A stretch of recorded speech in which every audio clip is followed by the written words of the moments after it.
தோழமை சொந்தங்களுக்கு பணிவான வணக்கங்கள். அன்புடன் KVS. இன்றைய பயிற்சியாளர் அருமை தோழர் வெற்றிவேல் அவர்கள் விருதாச்சலம் கோட்டத்தை சார்ந்தவர்.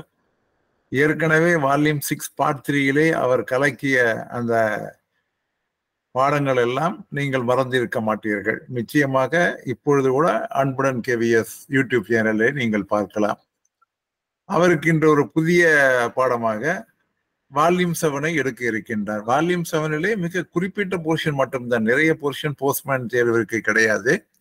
ஆகவே அந்த போர்ஷனை இன்று அருமை தோழர் வெற்றி அவர்கள் உங்களுக்காக எடுக்க இருக்கின்றார். அனைவரும் உன்னிப்பாக கவனித்து பயன்பெறுமாறு அன்புடன் கேட்டுக்கொள்கிறேன். வெற்றி, நீங்க ஸ்டார்ட் பண்ணுங்க வெற்றி. நான் மியூட் பண்ணிக்கிறேன் வெற்றி. அனைவருக்கும் வணக்கம்.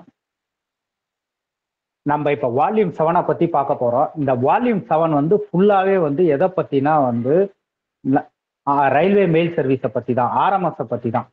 ஓகேங்களா?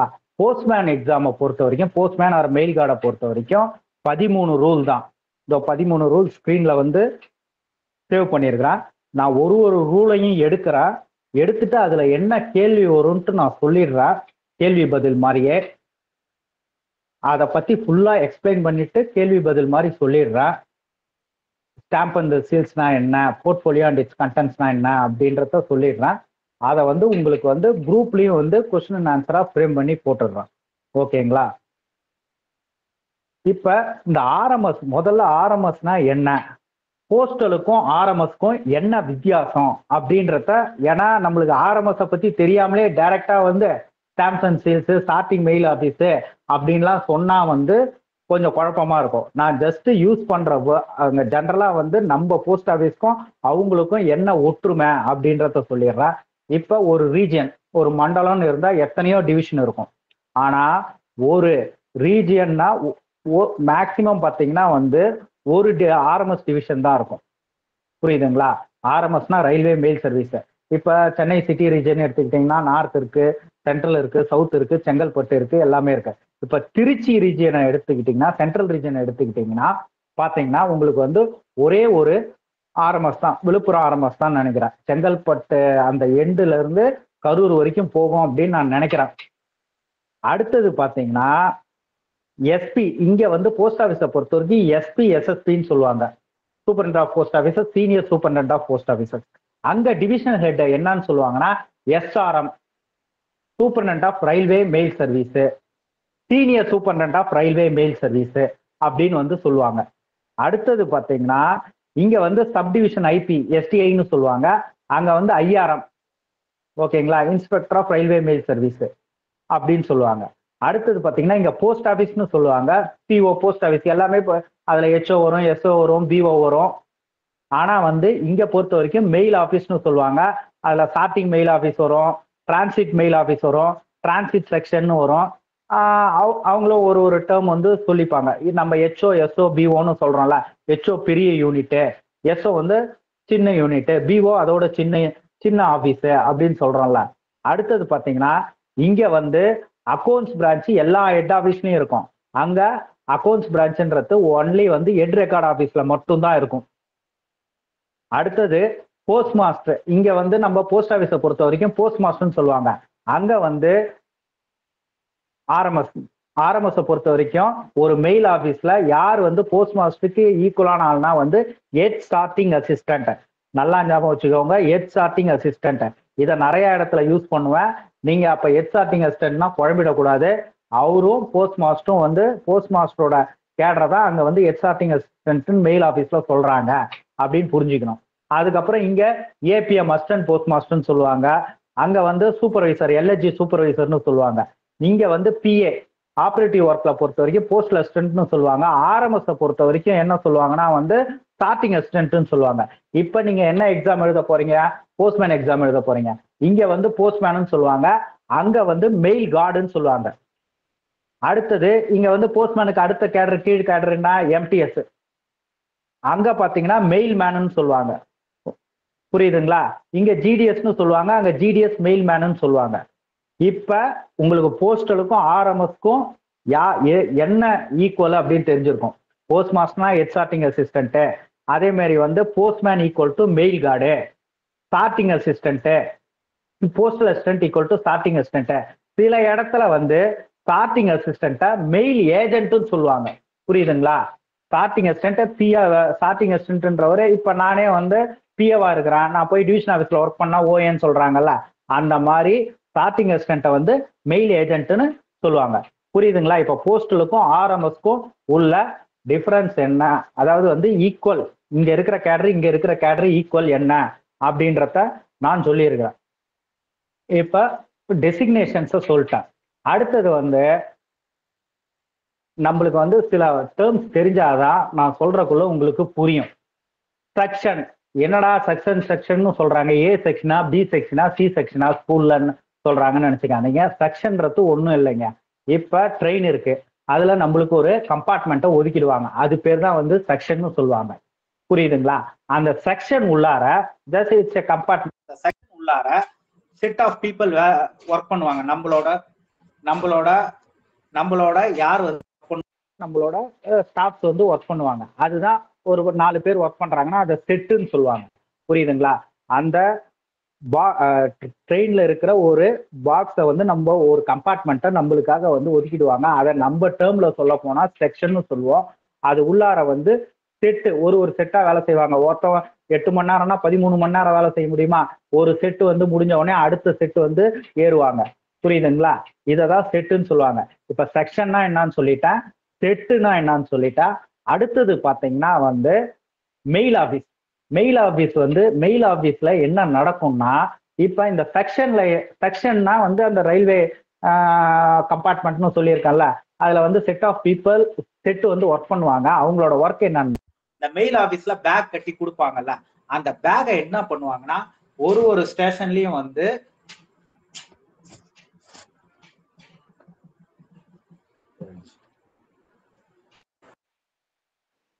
சார் கேக்குதா? ஒரு ஸ்டேஷன்லயும் வந்து என்ன பண்ணுவாங்கன்னா வந்து அந்தந்த ஸ்டேஷனுக்கு அந்தந்த மெயில் ஆபீஸ், அடுத்த மெயில் ஆபீஸ்ல என்ன இறக்கணுமோ அதை இறக்கிட்டு போயிட்டே இருப்பாங்க. ஆனா மெயில் ஆபீஸ்னு வரக்குள்ள அந்த மெயில் ஆபீஸ்ல என்ன பண்ணுவாங்க அப்படின்னா வந்து ஸ்டார்ட் பண்ணுவாங்க. புரியுதுங்களா? நம்ம வந்து எல்லா தபாலையும் நம்ம என்ன புக் பண்றோம், ஆர்எல் புக் பண்றோம், ஸ்பீட் புக் பண்றோம், பார்சல் புக் பண்றோம், இன்சூர்டு புக் பண்றோம், எல்லாத்தையும் என்ன பண்ணுவாங்கன்னா ஸ்டார்ட் பண்ணி அந்தந்த ஊருக்கு வந்து மெயில் ஆபீஸ்ல ஸ்டார்ட் பண்ணி கட்டுவாங்க. அததான் ஸ்டார்டிங் மெயில் ஆபீஸையே 4 டிபார்ட்மெண்ட்டா பிரிப்பாங்க. ஸ்டார்டிங் மெயில் ஆபீஸை 4 டிபார்ட்மெண்ட்டா பிரிப்பாங்க. அந்த 4 டிபார்ட்மெண்ட் என்னன்னா வந்து வர மெயிலை வந்து வாங்குவாங்க, அப்புறம் ஸ்டார்ட் பண்ணுவாங்க. அதுக்கப்புறம் ரெஜிஸ்ட்ரேஷன் டிபார்ட்மெண்ட்னா அந்த ஆர்எல் எல்லாம் ரெஜிஸ்ட்ரேஷன் டிபார்ட்மெண்ட்டுக்கு அனுப்புவாங்க. அதுக்கப்புறம் பார்சல்னா பார்சல் டிபார்ட்மெண்ட்டுக்கு அனுப்புவாங்க. மெயில் ஆபீஸையே வந்து ஸ்டார்டிங் மெயில் ஆபீஸா 4 டிபார்ட்மெண்ட்டா அவங்க வசதிக்காக ஒரு ஆபீஸ் உள்ளார இப்ப 4 பிரான்ச் இருக்குதுல்ல, அந்த மாதிரி 4ஆ பிரிச்சுப்பாங்க. புரியுதுங்களா? இதுதான் அவுட்லைன், ஆர்எம்எஸோட அவுட்லைன். நான் இன்னும் வந்து சப்ஜெக்டுக்கே போகல. செக்ஷன்னா என்னன்னு சொல்லிட்டேன், செட்டுனா என்னன்னு சொல்லிட்டேன், மெயில் ஆபீஸ்னா என்னன்னு சொல்லிட்டேன். ஓகேங்களா? இப்ப மொத ரூல் 20ல இருந்து தான் உங்களுக்கு வந்து சிலபஸை பார்த்தீங்கன்னா வந்து அந்த டைரக்டரேட் ஆர்டர்ஸ்லேயே வந்து சொல்லியிருப்பாங்க. ஃபர்ஸ்ட் ரூல் என்னன்னா ரூல் 20 ஸ்டாம்ப்ஸ் அண்ட் சீல்ஸ். ஒரு மெயில் ஆபீஸ் வந்து ஒர்க் ஆகணும்னு வச்சுக்கோங்களேன், ஆள் வந்து இருந்தா மட்டும் போதுமா? தபால்லாம் வந்துருச்சு, அந்த தபால் வந்ததுக்கு முத்திரை அடிக்க வேணாமா? அப்படின்ற பட்சத்தில் ஸ்டாம்ப்ஸ் அண்ட் சீல்ஸ் ஒரு மெயில் ஆபீஸ்க்கு வந்து சப்ளை பண்ணுவாங்க. மெயில் ஆபீஸ் உள்ளார செட் வந்து இருக்கும். ஓகேங்களா? ஒரு செட்டு அவங்க வந்து ஏன்னா இந்த செட்டு முடிஞ்சதுன்னா பகல் செட்டு, நைட் செட்டுன்ட்டு அப்படின்னு ஒர்க் பண்ணுவாங்க. அவங்களுக்கு ஸ்டாம்ப்ஸ் அண்ட் சீல்ஸ் வந்து சப்ளை பண்ணுவாங்க. அந்த ஸ்டாம்ப்ஸை பொறுத்த வரைக்கும் என்னென்ன ஸ்டாம்ப்ஸ்னா வந்து டேட் ஸ்டாம்ப்னா என்ன, டேட் இருக்க போகுது. நேம் ஸ்டாம்ப், ஓகேங்களா? Detained late fee not paid stamp. Detained late fee not paid stamp ஒன்னொன்னுத்துக்கும் நான் அர்த்தம் சொல்றேன் அது வரக்குள்ள. அப்புறம் சீலை பொறுத்த வரைக்கும் டேட் சீல், இன்சூரன்ஸ் சீல். இது உங்களுக்கு வந்து புரிஞ்சிருக்கும். டேட் சீல்னா என்ன, டேட் இருக்க போகுது. இன்சூரன்ஸ் சீல்னா அது இன்சூரன்ஸ், இப்படி ஏதாவது இன்சூர்டு தபால் இருந்துச்சுன்னா இன்சூரன்ஸ்ல அந்த சீலை வந்து வைப்பாங்க. அது என்னங்க, detained late fee not paid stamp. Detained late fee not paid ஸ்டாம்ப்னா ஒன்றும் இல்லைங்க, மெயில் ஆஃபீஸில் வந்து லெட்டர் பாக்ஸ் இருக்கும். அந்த லெட்டர் பாக்ஸ் வந்து ஒரு குறிப்பிட்ட டைமில் வந்து கிளியர் பண்ணிடுவாங்க. அதுக்கப்புறமேட்டு யாராவது தபால் போட்டாங்கன்னா அவன் வந்து லேட் ஃபீயோட வந்து போட்டானா பிரச்சனை இல்லை. என்னன்னா வந்து அது அடுத்த செட்டில் வந்து பை ஏற்றுறக்குள்ள வந்து அவங்க ஏற்றுருவாங்க. அப்படி இல்லைன்ற பட்சத்தில் என்ன பண்ணுவாங்கன்னா வந்து லேட் ஃபீ அடித்து டீடைன் லேட் ஃபீ அடிச்சு ஏத்துவாங்க. புரியுதுங்களா? அந்த அந்த ஸ்டாம்ப் பேர் தான் detained late fee not paid stamp, letter box கிளியரன்ஸுக்கு. இப்ப இதுல வந்து அடுத்தது பாத்தீங்கன்னா இன்சூரன்ஸ் சீல். இன்சூரன்ஸ் சீலை பத்தி பேசலாம். இன்சூரன்ஸ் சீல்னா யாரோட கஸ்டடியில இருக்கணும் அப்படின்னா ஹெட் சார்ட்டிங் அசிஸ்டன்ட். இது ஒரு முக்கியமான கேள்விங்க. ஹெட் சார்ட்டிங் அசிஸ்டன்டோட கஸ்டடியில் தான் இருக்கணும். நீங்க பாத்தீங்கன்னா வந்து இப்ப ஹெட் ஆபீஸ்னு வச்சுக்கோங்களேன். நான் இப்பெல்லாம் வந்து குரூப் டி எல்லாம் கரெக்டா எடுத்துட்டு வந்து இந்த money order oblong stamp, insured stamp, date stamp இதெல்லாம் வந்து போஸ்ட் மாஸ்டர் அவரோட கஸ்டடியிலே வச்சுப்பார். அவரு கஸ்டடியில கரெக்டா வாங்கி வச்சிருவாரு. நான் சர்வீஸ்க்கு வந்ததுல இருந்து பாத்துக்கிட்டு இருப்போம் ஒரு 10 வருஷமா. இப்ப வந்து அதை ஃபாலோ பண்றாங்களா அப்படின்றது எனக்கு தெரியாது. ஏன்னா நானும் டைட் ஆயிட்டேன். அப்பெல்லாம் நான் பிஆ இருக்கிறக்குள்ள இவர் வந்து சார் 1, 2, 3 இதை பாருங்க insurance seal, oblong money order oblong steel, stamp, seal எல்லாமே இருக்கு அப்படின்றத சொல்லி வச்சிருவாங்க. போஸ்ட் மாஸ்டர் என்ன பண்ணுவார், வாங்கி அவரோட சீட்டு கடியிலே வச்சுப்பாரு, இல்ல டிராவ்ல வைப்பாரு. புரியுதுங்களா? அதே மாதிரி இந்த கொஸ்டினை பொறுத்த வரைக்கும் இன்சூரன்ஸ் சீல், இன்சூர்டு லெட்டர்னா உங்களுக்கு தெரியும், ஏன்னா பிஏ எக்ஸாமுக்கே படிச்சிருப்பீங்க. அந்த இன்சூர்டு சீலை வந்து யாரோட கஸ்டடியில வந்து இருக்கணும், யார் ரெஸ்பான்சிபிள், யார் கஸ்டடியில இருக்கணும்னு கேள்வி வந்துச்சுன்னா ஹெட் சார்ட்டிங் அசிஸ்டன்ட். நான் ஏற்கனவே சொல்லியிருக்கேன், head sorting assistant is equal to post master. அடுத்தது பாத்தீங்கன்னா இந்த ஸ்டாம்ப்ஸ் அண்ட் சீல்ஸ் கொடுக்கறக்குள்ளேயே டைப் பாக்ஸ்னு ஒன்று கொடுப்பாங்க. அந்த டைப் பாக்ஸ்னா என்னன்னா அந்த செட்டோட செட் நம்பர் இருக்கும். இது 1வது செட்டா, 2வது செட்டா, 3வது செட்டா அப்படின்னு செட் நம்பர் இருக்கும். அந்த செக்ஷன் இருக்கும், ஆபீஸோட டெசிக்னேஷன் இருக்கும். அந்த டைப் பாக்ஸ்ல வந்து ஸ்டாம்ப் அண்ட் சீல் எல்லாம் வச்சு பத்திரமா வந்து கொடுத்துருவாங்க. புரியுதுங்களா? அடுத்தது பாத்தீங்கன்னா என்னன்னா 4வது விஷயம், இந்த ரூல்லயே சொல்றேன். இப்ப ஒரு ஸ்டாம்ப் வந்து யூஸ் பண்ற ஸ்டாம்ப் சீல தான் வச்சுப்பாங்க. அந்த ஸ்டாம்ப் வந்து யூஸ் பண்ணல அப்படின்னா அது எங்க இருக்கும்னா ரெக்கார்ட் ஆபீஸ்னு ஒரு ஆபீஸ் இருக்குது. புரியுது? இப்ப வந்து உங்களுக்கு இன்னும் ரொம்ப சிம்பிளா புரியுற மாதிரி சொல்றேன். மெயில் ஆபீஸ் வந்து மெயில் ஆபீஸ்ல என்ன நடக்கும், ஸ்டார்டிங்கு தபால் வந்து பை கட்டுறது போறது இது எல்லாமே வந்து நடந்து அந்த ஊருக்கு வந்து பை கட்டுவாங்க. இந்த ரெக்கார்ட் ஆபீஸ்ல என்ன வேலைன்னா இவங்க எல்லாம் வந்து டெய்லி பண்ற ஒர்க் எல்லாத்தையும் வந்து டிவிஷன் ஆபீஸ்க்கு இந்த ரெக்கார்ட் ஆபீஸ் மூலயமா தான் வந்து அவங்களோட ஆர்எம்எஸோட டிவிஷன் ஆபீஸ், அதாவது எஸ்எஸ்ஆர்எம்க்கு போகும். எஸ்ஆர்எம் இல்ல எஸ்எஸ்ஆர்எம், சூப்பர்டென்டென்ட் ஆஃப் ரயில்வே மெயில் சர்வீஸ்க்கு போகும். புரியுதுங்களா? இது நடுவுல வந்து இந்த டிவிஷன் ஆபீஸையும் இந்த மெயில் ஆபீஸையும் வந்து இணைக்கிற ஒரு பாலம் மாதிரி வந்து இவங்களோட ரெக்கார்ட் ஆபீஸ் ஆர்எம்எஸ்ல. இப்ப இன்னும் ரொம்ப கலோக்கியலா சொல்ல போனா வந்து இப்ப பிஓ இருக்கு. பிஓ வந்து எல்லா விஷயத்துக்கும் வந்து டிவிஷன் ஆபீஸ் போயிட முடியுமா? சப் டிவிஷன் மூலயமா தானே நீங்க வந்து டிவிஷன் ஆபீஸ் எதா இருந்தாலும் வந்து ஃபார்வர்ட் பண்ணுவீங்க. அதே மாதிரிதான் மெயில் ஆபீஸ்ல நடக்கிற ஒர்க்கு, டெய்லி ஒர்க் ஷீட் பின்னாடி பார்க்க போறோம். டெய்லி ஒர்க் ஷீட்டு இந்த மாதிரி விஷயத்தை எல்லாத்தையும் வந்து அவங்க இந்த head sorting assistant post master வந்து ரெக்கார்ட் ஆபீஸ்க்கு அனுப்புவாரு. ரெக்கார்ட் ஆபீஸ்ல இருந்து தான் வந்து அவங்களோட சூப்பர்டென்ட்டுக்கு வந்து அதை ஃபார்வர்ட் பண்ணுவாங்க. ரெக்கார்ட் ஆபீஸ்ல ரெக்கார்ட் ஆபீசர் தான் ஃபார்வர்ட் பண்ணுவாங்க. ஓகேவா? அடுத்தது இந்த ஸ்டாம்ப்ஸ் அண்ட் சீல்ஸ்லயே ஸ்பெஷல் டேட் சீல்னு சொல்லுவாங்க. இந்த ஸ்பெஷல் டேட் சீல் வந்து ஒரு மெயில் ஆபீஸ்ல ரெஜிஸ்ட்ரேஷன் பார்சல் டிபார்ட்மெண்ட்ல இருக்கும். இப்ப சின்ன மெயில் ஆபீஸா இருந்தா தனித்தனியா ரெஜிஸ்ட்ரேஷனுக்கு ஒரு ஆளு, பார்சலுக்கு ஒரு ஆள்லாம் இருக்க மாட்டாங்க. பெரிய மெயில் ஆபீஸா இருக்குது. இப்போ விழுப்புரம் இருக்கு. விழுப்புரத்துல வந்து எவ்வளோ ஆர்டிகல்ஸ் வந்து ஹேண்டில் பண்றாங்க. அங்க வந்து ரெஜிஸ்ட்ரேஷனுக்கு தனியா இருப்பாங்க. அதுக்கப்புறமேட்டு வந்து பாத்தீங்கன்னா பார்சலுக்கு தனியா இருப்பாங்க. இந்த மாதிரி ஒவ்வொன்றுத்துக்கும் வந்து தனி பிரான்ச் இல்ல டிபார்ட்மெண்ட் வந்து போட்டு வச்சிருப்பாங்க அந்த மெயில் ஆபீஸ் உள்ளாரியே. இந்த ஸ்பெஷல் டேட் சீல் வந்து யாருக்கு வந்து கொடுப்பாங்கன்னா வந்து மெயிலை எக்ஸ்சேஞ்ச் பண்றாங்கல்ல அவருக்கு தான் வந்து இதை வந்து கொடுப்பாங்க. ஹெட் சார்ட்டிங் அசிஸ்டன்ட்லாம் வந்து ஸ்பெஷல் டேட் சீல் வச்சுக்க மாட்டாரு. ஹெட் சார்ட்டிங் அசிஸ்டன்ட் என்ன வந்து கஸ்டடியில வச்சுப்பாருன்னா இன்சூரன்ஸ் சீல் வச்சுப்பாரே தவிர ஸ்பெஷல் டேட் சீல் வந்து அதர் தான் ஹெட் சார்ட்டிங் அசிஸ்டன்ட் தான் வச்சுப்பாரு. புரியுதுங்களா? இப்போ ஒரு ரூல் நான் முடிச்சுட்டா ஓகேங்களா? இந்த ஒரு ரூல்ல வந்து என்ன கேள்வி வந்து கேட்க முடியும் அப்படின்றதையும் நான் சொல்லிடுறேன். ஒரு செட்டுக்கு வந்து என்னென்ன ஐட்டம் சப்ளை பண்ணுவாங்க அப்படின்னு கேட்டா கொஸ்டின் கேட்டாங்கன்னா என்ன ஆன்சர்னா every set is supplied with the following stamps and seals. Date stamp supply பண்ணுவாங்க, நேம் ஸ்டாம்ப் சப்ளை பண்ணுவாங்க, டீடைல்டு லேட் ஃபீ சப்ளை பண்ணுவாங்க. ஓகேங்களா? இந்த விஷயம் எல்லாம் ஞாபகம் வச்சுக்கோங்க. அதே மாதிரி அடுத்தது கேள்வி வந்து என்ன வரும்னா, ஸ்டார்டிங் மெயில் ஆபீஸ்ல இன்சூரன்ஸ் சீல் யாரோட கஸ்டடியில இருக்கும் அப்படின்னு கேட்டாங்கன்னா யார் கஸ்டடியில இருக்கும்? எக்ஸாட்டிங் அசிஸ்டன்ட் கஸ்டடியில இருக்கு. அதை ஞாபகம் வச்சுக்கோங்க, எக்ஸாட்டிங் அசிஸ்டன்ட் கஸ்டடியில இருக்கும்னு. அடுத்த கேள்வி, what are the items to be supplied with each date stamp and seal? ஒரு டேட் ஸ்டாம்ப் சீல் கூட வந்து எந்த ஐட்டம் சப்ளை பண்ணுவாங்கன்னா டைப் பாக்ஸ். ஓகேங்களா? அந்த டைப் பாக்ஸ்னா என்ன இருக்கும்? அது எந்த செக்ஷனு, எத்தனாவது செட்டு அப்படின்றதெல்லாம் இருக்கும். அது உள்ளார போட்டு கொடுத்துருவாங்க. புரியுதுங்களா?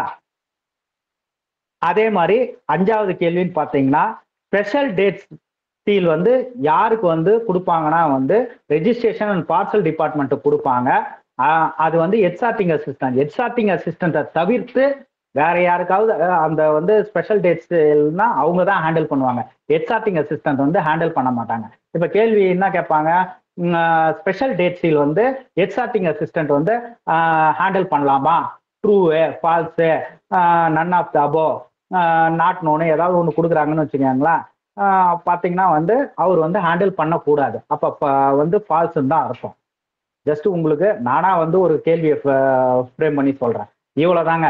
ஸ்டாம்ப்ஸ் அண்ட் சீல்ஸை பற்றி உங்களுக்கு இருக்கிற எல்லா விஷயத்தையும் சொல்லிட்டேன். இது பக்கம் பக்கமாக கொடுத்துருப்பாங்க. நான் ஜஸ்ட் வந்து க்ரஷ் பண்ணி உங்களுக்கு இருக்கிறத கொடுத்துட்டேன். என்ன ஒரு 5 விதமான கேள்வி. இந்த 5 விதமான கேள்வியை தாண்டி வராது. உங்களுக்கு 10 கேள்வின்னு கொடுத்துருப்பாங்க. 13 ரூல் இருக்குது.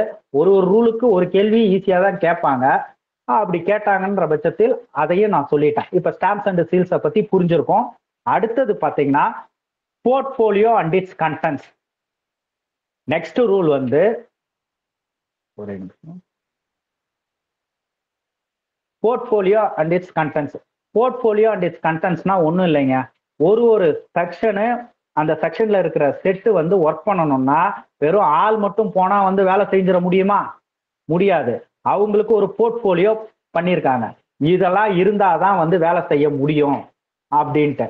ஆர்எம்எஸ்ல அந்த போர்ட்ஃபோலியோ வந்து யாரோட ரெஸ்பான்சிபிலிட்டினா, அந்த போர்ட்ஃபோலியோ வந்து அவங்கள்ட்ட கரெக்டா ஹேண்ட் ஓவர் பண்றது யாருன்னா, responsibility fixed on exacting assistant or mail guard. 2 பேர்ல யார் வேணாலும் இருக்கலாம். Exacting assistant or mail guard. Portfolio வந்து என்னென்ன போர்ட்ஃபோலியோ கண்டெய்ன்ஸ், அந்த போர்ட்ஃபோலியோனா ஒன்றும் இல்லை, ஒரு எல்லா விதமான ஃபார்ம்ஸு இதை கொடுத்துருக்காங்க பாருங்க, ஸ்டாம்ப்ஸ் அண்ட் சீல்ஸு, அதுவும் வந்து அந்த போர்ட்ஃபோலியோவில் இன்க்ளூடட். இப்போ மினிஸ்டர்லாம் போர்ட்ஃபோலியோ வந்து ஒதுக்குறாங்கன்னு சொல்றாங்கல்ல, இந்த துறை ஒதுக்குறாங்க அப்படின்ட்டு, அதே மாதிரி தான் இந்த போர்ட்ஃபோலியோ இதெல்லாம் இல்லாமல் வந்து ஒருத்தவங்க வந்து ஒர்க் பண்ண முடியாது. ஸ்டாம்ப்ஸ் அண்ட் சீல்ஸு, ஃபார்ம்ஸு, அதுக்கப்புறமேட்டு சிசர்ஸு, நைஸு, போக்கர், அப்புறம் ட்வீசர்னு வாங்க. ட்வீசர்னா இப்போ ஜஸ்ட் 2 கொக்கி மாதிரி இருக்கும், இப்படி பிடிச்சி எடுக்கிறது. அப்புறமேட்டு வந்து files for papers, wax heater. Wax ஹீட்டர்னா ஒன்றும் இல்லை, பைக்கு சீல் வைக்கிறதுக்கு வந்து நீங்கள் பார்த்தீங்கன்னா எச்சோலாம் ஒரு நாட்டம் வரும் அந்த சீல் வைக்கிறதுக்கு, அது வேக்ஸ் ஹீட்டர் கொடுத்துருப்பாங்க. அதுக்கப்புறமேட்டு வந்து match box, first eight box. அப்புறமேட்டு ஏன் first eight box? Match box இருக்குது, மேலே வந்து அந்த சீல் விழுந்துருச்சுன்னா வந்து காயம் ஆகிடும், இதுக்காக. அப்புறமேட்டு வந்து soap, carbolic soap, duster, ink pad with tin case, rubber stamping pad. சரிங்களா? எதுக்கு ஸ்டாம்ப் வந்து அடிக்கிறதுக்கு ரப்பர் ஸ்டாம்பிங் பேடு. அப்புறம் bundle of work papers. Work பேப்பர்ஸ்னா எப்படி ஒர்க் பண்ணணும் அப்படின்னு சொல்றது தான் வந்து ஒர்க் பேப்பர்ஸ். அதெல்லாம் பின்னாடி பார்ப்போம். அப்புறமேட்டு வந்து கவர்ஸ், ரைட்டிங் மெட்டீரியல்ஸ், எழுதுறதுக்கு கையெழுத்து போறதுக்கு ரைட்டிங் மெட்டீரியல்ஸ்னா என்னன்னு தெரியும், பேனா பென்சில் எல்லாமே ரைட்டிங் மெட்டீரியல்ஸ்லாம். அதுக்கப்புறம் டியூமெயில் ஷார்ட் லிஸ்ட். இது வரைக்கும் சொன்னது எல்லாமே உங்களுக்கு தெரியும், அது ஏதோ ஒரு பொருள். டியூமெயில் லிஸ்ட்னா என்னன்னா, அந்த டியூமெயில் லிஸ்ட் ரொம்ப முக்கியங்க. உங்க பிஓலையும் டியூமெயில் லிஸ்ட் இருக்கும், சரிங்களா? ஸ்டார்டிங் ஆஃபீஸ்லயும் டியூமெயில் லிஸ்ட் இருக்கும். டியூமெயில் லிஸ்ட்னா ஒன்றும் இல்லை, எந்த பை நம்மளுக்கு வந்து ரெகுலரா வரும். இப்போ ஒரு ஆஃபீஸ்னு எடுத்துக்கிட்டிங்கன்னா அந்த மெயில் ஆஃபீஸு, இப்போ கள்ளக்குறிச்சி ஹெட் போஸ்ட் ஆஃபீஸ்ல இருந்து விழுப்புரம் ஆர்எம்எஸ்க்கு ரெகுலராக பார்த்தீங்கன்னா அக்கௌண்ட் பேக் வந்து போகும். எங்களுக்கு 19 சப் ஆஃபீஸர், அந்த 19 அக்கௌண்ட் பேக் போகுதுன்னு வச்சுக்கோங்களேன். அவங்கள பொறுத்த வரைக்கும் அந்த 19மே டியூமெயில், சரிங்களா? அதில் ஏதாவது ஒன்று வந்து மிஸ் ஆகுது அப்படின்னா உடனே வந்து எங்களுக்கு டியூமெயிலில் வந்து ஒரு பேக் வந்து மிஸ் ஆகுது அப்படின்னு வந்து எழுதிடுவாங்க. இப்போ உங்களுக்கே எஸ்ஓல இருந்து ஒரு பேக்கை வந்து கட்டுற பேக்கே வரல, என்ன பண்ணுவீங்க? உடனே என்னங்க எனக்கு வர வேண்டிய பிஓ பேக், அது உள்ளார ஒண்ணுமே இல்லைனாலும் வெறும் பேக்காவது வரணும்ல. வரலன்னா வந்து நீங்க கேக்குறீங்கல்ல எஸ்ஓல இருந்து பிஓ பேக் வரலனா, அதே தான் அது டியூமெயில் பேக்னுவாங்க. என்னென்ன ஆபீஸ்ல இருந்து என்னென்ன லிஸ்ட் வரணும் அப்படின்றத குறிக்கிறது தான் டியூமெயில் லிஸ்ட். எம்டிடபிள்யூனா memo of distribution of work. அதுக்கப்புறமேட்டு எரர் புக். எரர் புக்னா உங்களுக்கே தெரியும், ஏதாவது தப்பு செஞ்சா அதை எரரை போடுறது தான் எரர் புக். எம்டிடபிள்யூனா ஒரு ஆபீஸ்ல இந்தந்த பிரான்ச்சுக்கு இவங்க இந்தந்த ஒர்க்லாம் பண்ணணும் அப்படின்ட்டு ஏற்கனவே ஃப்ரேம் பண்ணி வச்சிருப்பாங்க. Order book. ஆர்டர் புக்னா வந்து எக்ஸாட்டிங் அசிஸ்டன்ட் இன்னைக்கு இவர் வரல, நீ இந்த ஒர்க்கை சேர்த்து பாரு அப்படின்னு ஒரு ஆர்டர் போடுறது அப்படின்றத அந்த ஆர்டர் புக்ல எழுதி கையெழுத்து வாங்கிப்பார். இதெல்லாம் வந்து போர்ட்போலியோ. புரியுதுங்களா? ஒர்க் பண்றதுக்கு என்னென்ன தேவையோ அதெல்லாம் வந்து சொல்லுவாங்கன்னா வந்து போர்ட்போலியோன்னு சொல்லுவாங்க. அதை பத்தி எல்லாமே சொல்லிட்டேன். இந்த போர்ட்போலியோல வராததை தான் வந்து சீல்டு பேக்ல வச்சிருப்பாங்க. அந்த சீல்டு பேக்ல வச்சிருக்கிறது என்ன அப்படின்னா வந்து பிரஷ், ஸ்வீப்பிங் பிரஷ், ஸ்பைனூல் இருக்குல்ல, பால், அதாவது வந்து கட்டுறதுக்கு. இப்ப எதுக்கு கட்டுவாங்கன்னா, இப்ப 10 ஆரல் 20 ஆரல் இருக்குதுன்னு வச்சுக்கோங்களேன். இந்த 20 ஆரலையும் வந்து கட்டாம அப்படியே பையில போட்டு அனுப்பக்கூடாது. ஆனா பிராக்டிக்கலா இப்ப நிறைய வந்து அப்படிதான் வருதுன்னு வச்சுக்கோங்களேன். ஆர்எம்எஸ்ல இருந்து சில இடத்துல வந்து கரெக்டா சில பேக் வந்து கரெக்டா வந்துடும், சில இடத்துல வந்து டியூ டு ஓவர் மெயில்ஸ் அவங்களுக்கு ரிசீவ் ஆயிருக்கும், நிறைய எபி கார்டு வந்திருக்கும். அப்படின்றக்குள்ள எல்லாத்துக்கும் வந்து 50 100ன்னு வந்து பண்டில் போட்டுட்டு இருப்ப மாட்டாங்க. லிஸ்ட்டை போட்டு அந்த பேக்ல போட்டு கட்டிடுவாங்க. ஓகேங்களா? அதுக்காக டொய்னூல் யூஸ் பண்ணுவாங்க. அப்புறம் ஸ்டாம்பை வந்து துடைக்கிறதுக்கு பிரஷ், அப்புறம் சீலிங் வேக்ஸ், அப்புறம் லேபிள் ஃபார் பேக்ஸ். பேக்ல வந்து கட்டுறக்குள்ள லேபிள் வந்து வச்சு கட்டுவாங்கல்ல. அப்புறம் லேட் ஃபீ நோட்டீஸ் போர்டு. இப்ப லேட் ஃபீலாம் வந்து இன்னைக்கும் இருக்குதா? இப்ப சாயங்காலம் 4 மணிக்கு வந்து கவுண்டர் வந்து எம்டிசிஎம் கவுண்டர் முடிஞ்சிருச்சு ஹெட் ஆஃபீஸ்லனா, 4 மணிக்கு மேல வந்து அவங்க ரெஜிஸ்டர் புக் பண்ண வராங்கன்னா அவங்ககிட்ட 3 ரூபாய் வந்து லேட் ஃபீ வாங்கணும். இதே மாதிரி ஆர்எம்எஸ்லயும் வந்து லேட் ஃபீ நோட்டீஸ் போர்டு வந்து இருக்கணும். அடுத்தது பாத்தீங்கன்னா சீலு, உட்டன் பிளாக்ஸ், கவர்ஸ், இதெல்லாம் போர்ட்போலியோல வராததெல்லாம் இந்த சீல்டு பேக்ல இருக்கும். போர்ட்போலியோனா நம்ம ஒர்க் பண்றதுக்கு ரொம்ப சிம்பிளா சொல்லிடுறோம். போர்ட்போலியோனா நம்ம ஒர்க் பண்றதுக்கு தேவையான எல்லா பொருட்களும் அந்த போர்ட்போலியோல இல்லாதது சீல்டு பேக்ல இருக்கும். புரியுதுங்களா? இப்ப இதுல வந்து என்ன கேள்வி கேட்பாங்க அப்படின்றத சொல்றேன். போர்ட்போலியோ வந்து யாருக்கு சப்ளை பண்ணுவாங்கன்னு கேட்டா, ஒரு செக்ஷன்ல இருக்கிற செட்டுக்கும் வந்து போர்ட்போலியோ சப்ளை பண்ணுவாங்க. அதுதான் வந்து பதில். அடுத்தது பாத்தீங்கன்னா போர்ட்போலியோனா என்ன அப்படின்னு கேட்டா, போர்ட்போலியோல என்னென்ன இருக்கும் அப்படின்னு கேட்டா, கவர்ஸ், நான் சொன்னல பெரிய லிஸ்ட், அந்த மாதிரி ஐட்டம்லாம் இருக்கும் அப்படின்றது வந்து நீங்க பார்த்து வச்சுக்கோங்க. மனப்பாடம் பண்ணணும்னு அவசியம் இல்லை, பார்த்து வச்சுக்கிட்டாவே போதும். யார் வந்து போர்ட்போலியோவுக்கு ரெஸ்பான்சிபிள்? இது ஒரு முக்கியமான கேள்வி. Safe custody.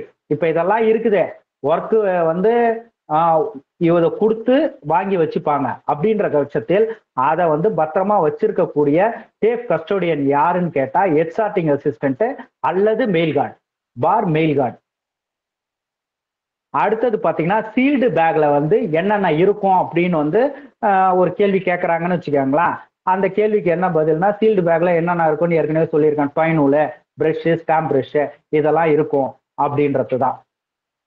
இப்போ போர்ட்போலியோ அண்ட் இட்ஸ் கண்டென்ட்ஸ் அதை பத்தி உங்களுக்கு ஒரு ஐடியா கிடைச்சதுங்களா? அதுல எது வந்து வரக்கூடிய கேள்வி அப்படின்னு நான் சொல்லிட்டேன். அடுத்தது பாத்தீங்கன்னா ரூல் 23 ஸ்டேஷனரி. ஸ்டேஷனரினா என்ன? ஸ்டேஷனரினா புக்கு, பேனா எல்லாமே ஸ்டேஷனரி தான். இது ஸ்டேஷனரி வந்து ஒரு இப்ப நான் செக்ஷன் ஏற்கனவே சொல்லிட்டேன். மெயில் ஆபீஸ்னா என்னன்னு சொல்லிட்டேன். ஒரு செட்டு வேலை செய்யறதுக்கும் ஒவ்வொரு மாசத்துக்கும் வந்து என்ன பண்ணுவாருன்னா வந்து சூப்பர்னன்ட் இவ்வளோ ரேட்ல வந்து ஸ்டேஷனரி ரேட் லிஸ்ட்டை வந்து அவர் ரிலீஸ் பண்ணிடுவார் ஒவ்வொரு மாசமும். அதாவது இந்த பேனா இவ்வளோ ரேட்டு அப்படின்றத அவர் வந்து ரிலீஸ் பண்ணிடுவார். அந்த ஆர்டரை வந்து போட்டுருவாரு. அதுக்கப்புறம் என்ன பண்ணுவாங்கன்னா, ரெக்கார்ட் ஆபீசர் என்ன பண்ணுவாங்கன்னா, அவங்க தான் வாங்கி எல்லாத்தையும் வந்து அந்தந்த மெயில் ஆபீஸ்க்கு கொடுப்பாங்க. புரியுதுங்களா? நான் ஏற்கனவே சொல்லியிருக்கேன், மெயில் ஆபீஸ்க்கும் டிவிஷன் ஆபீஸ்க்கும் வந்து நடுவுல ஒரு பிரிட்ஜ் மாதிரி ஆக்ட் பண்றது தான் வந்து ரெக்கார்ட் ஆபீஸ். அவங்க எதையும் ஸ்டார்ட் பண்ண மாட்டாங்க, எந்த தபாலையும். பட் இவங்க செய்யற ஒர்க்கை வந்து சில விஷயத்த வந்து ஃபார்வர்ட் பண்றது, அது கரெக்டா இல்லையான்னு செக் பண்றது, பேப்பர்ஸ் ஒன்லி டாக்குமெண்ட்ரி பேப்பர்ஸ். நிறைய பேருக்கு புரிஞ்சிருக்கும்னு நினைக்கிறேன். இன்னும் சிம்பிளா சொல்ல போனா வந்து இப்போ ஒரு கோர்ட் இருக்குது, செஷன்ஸ் கோர்ட்டு, ஜுடிஷியல் கோர்ட்டு எல்லாமே சொல்லுவாங்க. அந்த செஷன்ஸ் கோர்ட், ஜுடிஷியல் கோர்ட்ல எல்லாம் என்ன பண்ணுவாங்கன்னா வந்து தப்பு பண்ணிட்டா வந்து சாட்சியை விசாரிச்சு அந்த சாட்சிகிட்ட வந்து கிராஸ் எக்ஸாமினேஷன் பண்ணுவாங்க, எல்லாம் பண்ணி ப்ராசிக்யூஷன் பண்ணுவாங்க, அந்த சம்பந்தப்பட்ட லாயர் எல்லாம் இது பண்ணுவாங்க, சாட்சிகளை விசாரிப்பாங்க. ஆனா இதுவே நீங்க அப்பீலுக்கு ஹைகோர்ட்டுக்கு போறீங்க அப்படின்னா வந்து மேக்சிமம் கேசஸ் வந்து ஒன்லி இவங்க விசாரிச்சா அந்த டாக்குமெண்ட்டை மட்டும்தான் வச்சு வந்து அங்க வந்து சாட்சியெல்லாம் பெருசா வந்து குறுக்கு விசாரணை எல்லாம் பண்ண மாட்டாங்க மேக்சிமம் கேஸ்ல. அதை என்ன பண்ணுவாங்க, இதை எல்லாத்தையும் விசாரிச்சு இந்த டாக்குமெண்ட்டை வச்சுதான் வந்து அட்வொகேட்லாம் வந்து ஆர்கியூ பண்ணிட்டு இருப்பாங்க. இப்போ புரியுதுங்களா? இங்க வந்து ஆப்ரேட்டிவ் ஒர்க் நடக்கும், ஸ்டார்டிங் எல்லாமே அவங்க செய்யற ஒர்க்கை வந்து அவங்க ஃபார்வர்ட் பண்ணுவாங்க ரெக்கார்ட் ஆஃபீஸ்க்கு. அவங்க எல்லாத்தையும் செக் பண்ணிட்டு மேல இருக்கிற எஸ்ஆர்எம்க்கு வந்து அனுப்புவாங்க. இதுதான் இந்த 3. இங்க கீழே இருந்து ரெக்கார்ட் ஆஃபீஸ்ல இருந்து superintendent of railway mail service. Operative ஒர்க்லேயே இருக்கிறதால அந்த எஸ்ஆர்எம்னே நான் சொல்லிடுறேன், தப்புன்னு வந்து வரல. இப்போ இந்த ஸ்டேஷனரியை பத்தி உங்களுக்கு தெரியும். ஸ்டேஷனரி வந்து யாருக்கு வந்து ஒரு செட்டு ஒரு செக்ஷன்ல இருக்கிற செட்டுக்கும் சப்ளை பண்ணுவாங்க. அதுக்கப்புறமேட்டு ஸ்டேஷனரி ரேட் லிஸ்ட்டை வந்து யார் வந்து இஷ்யூ பண்ணுவாங்கன்னு கேட்டா வந்து எஸ்ஆர்எம் டிவிஷனல் ஹெட், ஆர்எம்எஸோட டிவிஷனல் ஹெட் தான் வந்து இஷ்யூ பண்ணுவாரு. அதை வந்து யார் வந்து மெயில் ஆஃபீஸ்க்கு வந்து அனுப்புவாங்க, அதாவது சப்ளை பண்ணுவாங்க அப்படின்னா வந்து ரெக்கார்ட் ஆஃபீஸர் தான் சப்ளை பண்ணுவாரு. புரியுதுங்களா? மந்த்லி பேசிஸ்ல 4 கேள்வி சொல்லியிருக்கிறார். ஸ்டேஷனரி ரேட் லிஸ்ட் இஷ்யூ பண்றது டிவிஷனல் ஹெட்டு, ஆர்எம்எஸோட டிவிஷனல் ஹெட்டு. அந்த லிஸ்ட்டை வச்சுக்கிட்டு ரெக்கார்ட் ஆஃபீஸர் மெயில் ஆஃபீஸ்க்கு வந்து ஸ்டேஷனரி ஐட்டம்ஸை வந்து சப்ளை பண்ணிடுவார். மெயில் ஆஃபீஸில் யார் ஹெட்டு? ஹெட்சார்ட்டிங் அசிஸ்டன்ட் தான். அவர் எல்லாத்தையும் வாங்கி வச்சுக்கிட்டு அவங்களுக்கு அந்த செட்லாம் நடக்குது பார்த்தீங்களா, அவங்களுக்கு வந்து அதை வந்து கொடுத்து ஒர்க் பண்ணிப்பாங்க. இப்போ ஹெட் ஆஃபீஸே இருக்குது. ஹெட் ஆஃபீஸில் வந்து எனக்கு A4 பேப்பர் வேணும், இல்லை இது வந்து பேனா இல்லை அப்படின்லாம் போயிட்டு யார்கிட்ட கேட்போம்? போஸ்ட் மாஸ்டருக்கு தானே கேட்போம். அப்போ ரெக்கார்ட் ஆஃபீஸ்ல இருந்து மெயில் ஆஃபீஸ்க்கு வந்துச்சுன்னா இந்த ஸ்டேஷனரி ஐட்டம்ஸ் எல்லாம் ஹெட்சார்ட்டிங் அசிஸ்டன்ட் கண்ட்ரோலில் தான் இருக்கும். அன்யூஸ்டு ஸ்டேஷனரி ஆர்டிகல்ஸ் எல்லாத்தையும் வந்து லாக் அண்ட் கீ போட்டு மூடி வைப்பாங்க. இப்ப ஸ்டேஷனரி ஐட்டம்ஸ்னா என்னன்னு புரிஞ்சிருக்கும்னு நினைக்கிறேன். 23வது ரூல் முடிஞ்சிருச்சு. அடுத்தது பாத்தீங்கன்னா ப்ரிப்பரேஷன் ஆஃப் டெய்லி ரிப்போர்ட். இந்த daily report, preparation of daily ரிப்போர்ட்ன்றதுக்கு ஃபார்ம் நம்பர் என்னன்னா MS 83ங்க. ஓகேங்களா? இது நிறைய எக்ஸாம்ல கேட்டிருப்பாங்க. MS 83 preparation of daily report. Daily ரிப்போர்ட்னா ஒன்றும் இல்லை, நான் இன்னைக்கு இந்த வேலைலாம் செஞ்சேன் அப்படின்றத வந்து சொல்றது கிடையாது. அந்த வேலையில ஏதாவது வந்து ஒரு தவறு நடக்குதுன்னா அந்த தவறை நம்ம என்ன பண்ணுவோம், நம்ம இப்ப பிஓலே ஏதாவது ஒண்ணு நடக்குது அப்படின்னா எரர் போட்டு வைப்போம்ல, அதே மாதிரி இர்ரெகுலாரிட்டிஸ் எல்லாத்தையும் வந்து நோட் பண்ணி அவங்க என்ன பண்ணுவாங்கன்னா வந்து ஹெட்சார்ட்டிங் அசிஸ்டன்ட் கிட்ட கொடுத்துருவாங்க. இர்ரெகுலாரிட்டிஸ் என்னன்னு நான் சொல்றேன். உடனே அவர் என்ன பண்ணுவார்னா வந்து டிவிஷன் ஆபீஸ்க்கு ரெக்கார்ட் ஆபீசர் மூலயமா வந்து இந்த டெய்லி ரிப்போர்ட் அனுப்புவாங்க. டெய்லி ரிப்போர்ட்னா ஒரு இர்ரெகுலாரிட்டிஸ்னா என்ன, ஒரு பை வருது லிஸ்ட்ல பாத்தீங்கன்னா வந்து ஆர்எல் லிஸ்ட்ல பாத்தீங்கன்னா 50 ஆர்எல் இருக்குது. ஆனா வந்து 49 தான் பிசிக்கலா வந்திருக்குது, 1 வந்து மிஸ்ஸிங்கு. யார் அனுப்பிச்சாங்களோ அந்த ஆபீஸ்லயே நின்றுச்சுன்னா அது வந்து ஒன் ஆஃப் த இர்ரெகுலாரிட்டி. புரியுதுங்களா? இப்ப டெய்லி ரிப்போர்ட்னா MS 83ன்னு சொல்லுவாங்க அந்த ஃபார்ம் நம்பரை. MS 83 வந்து ஹெட்சார்ட்டிங் அசிஸ்டன்ட் வந்து ப்ரிப்பேர் பண்ணி டிவிஷனல் சூப்பர்டென்ட்டுக்கு ரெக்கார்ட் ஆஃபீஸர் மூலியமா வந்து அனுப்புவாங்க. நல்லா புரிஞ்சுக்கோங்க, டெய்லி ரிப்போர்ட்டை ஹெட்சார்ட்டிங் அசிஸ்டன்ட். இப்ப ஒரு ஹெட் ஆஃபீஸ்ல ஏதாவது தவறு நடக்குதுன்னா யார் ரிப்போர்ட் பண்ணுவான்? போஸ்ட் மாஸ்டர் ரிப்போர்ட் பண்ணுவார். Post master is equal to head sorting assistant. அவர்கிட்ட தானே இப்ப எரர் போடுறாங்க அப்படின்னா யார்கிட்ட எடுத்துட்டு போய் வைப்பாங்க? போஸ்ட் மாஸ்டர் வைப்பாங்க, அவர் கையெழுத்து போடணும். அதே தான் ஆர்எம்எஸ்ல அவர் பிரான்ச்ல அங்க இருக்கிற ஸ்டார்டிங் அசிஸ்டன்ட் பிரான்ச்ல ஏதாவது வந்து தவறு நடக்குதுன்னா அவர் வந்து எரரை போட்டு எடுத்துட்டு போய் ஹெட்சார்ட்டிங் அசிஸ்டன்ட் கிட்ட வைப்பாரு. ஒரு கிளர்க் மட்டுமா வேலை செய்வாங்க? ஒரு செட்ல எத்தனை கிளர்க் வேலை செய்வாங்க? அவர் வந்து அவர் என்ன பண்ணுவாரு, அன்னைய நாள் முடியறக்குள்ள எல்லா எரரையும் வந்து நோட் பண்ணி அவர் வந்து ஒரு ரிப்போர்ட்டை தயாரிப்பாரு. அந்த ரிப்போர்ட் பேரு தான் வந்து டெய்லி ரிப்போர்ட். ஓகேவா?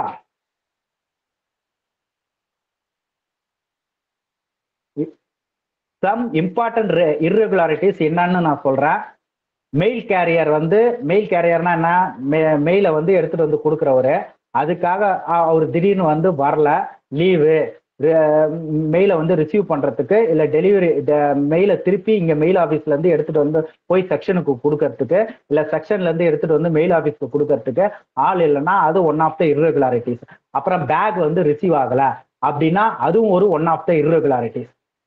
அடுத்தது பாத்தீங்கன்னா வந்து நான் இப்ப ஒரு ஹெட் இருக்கிறாரு, அந்த ஹெட் வந்து சொல்றாருன்னு வச்சுக்கோங்களேன். அந்த ஹெட் வந்து சொல்றாருன்ற பட்சத்தில் அதை வந்து கேட்கலன்னா வந்து அது இன்சபார்டினேஷன் ஆஃப் டியூட்டிஸ்னு சொல்லுவாங்க.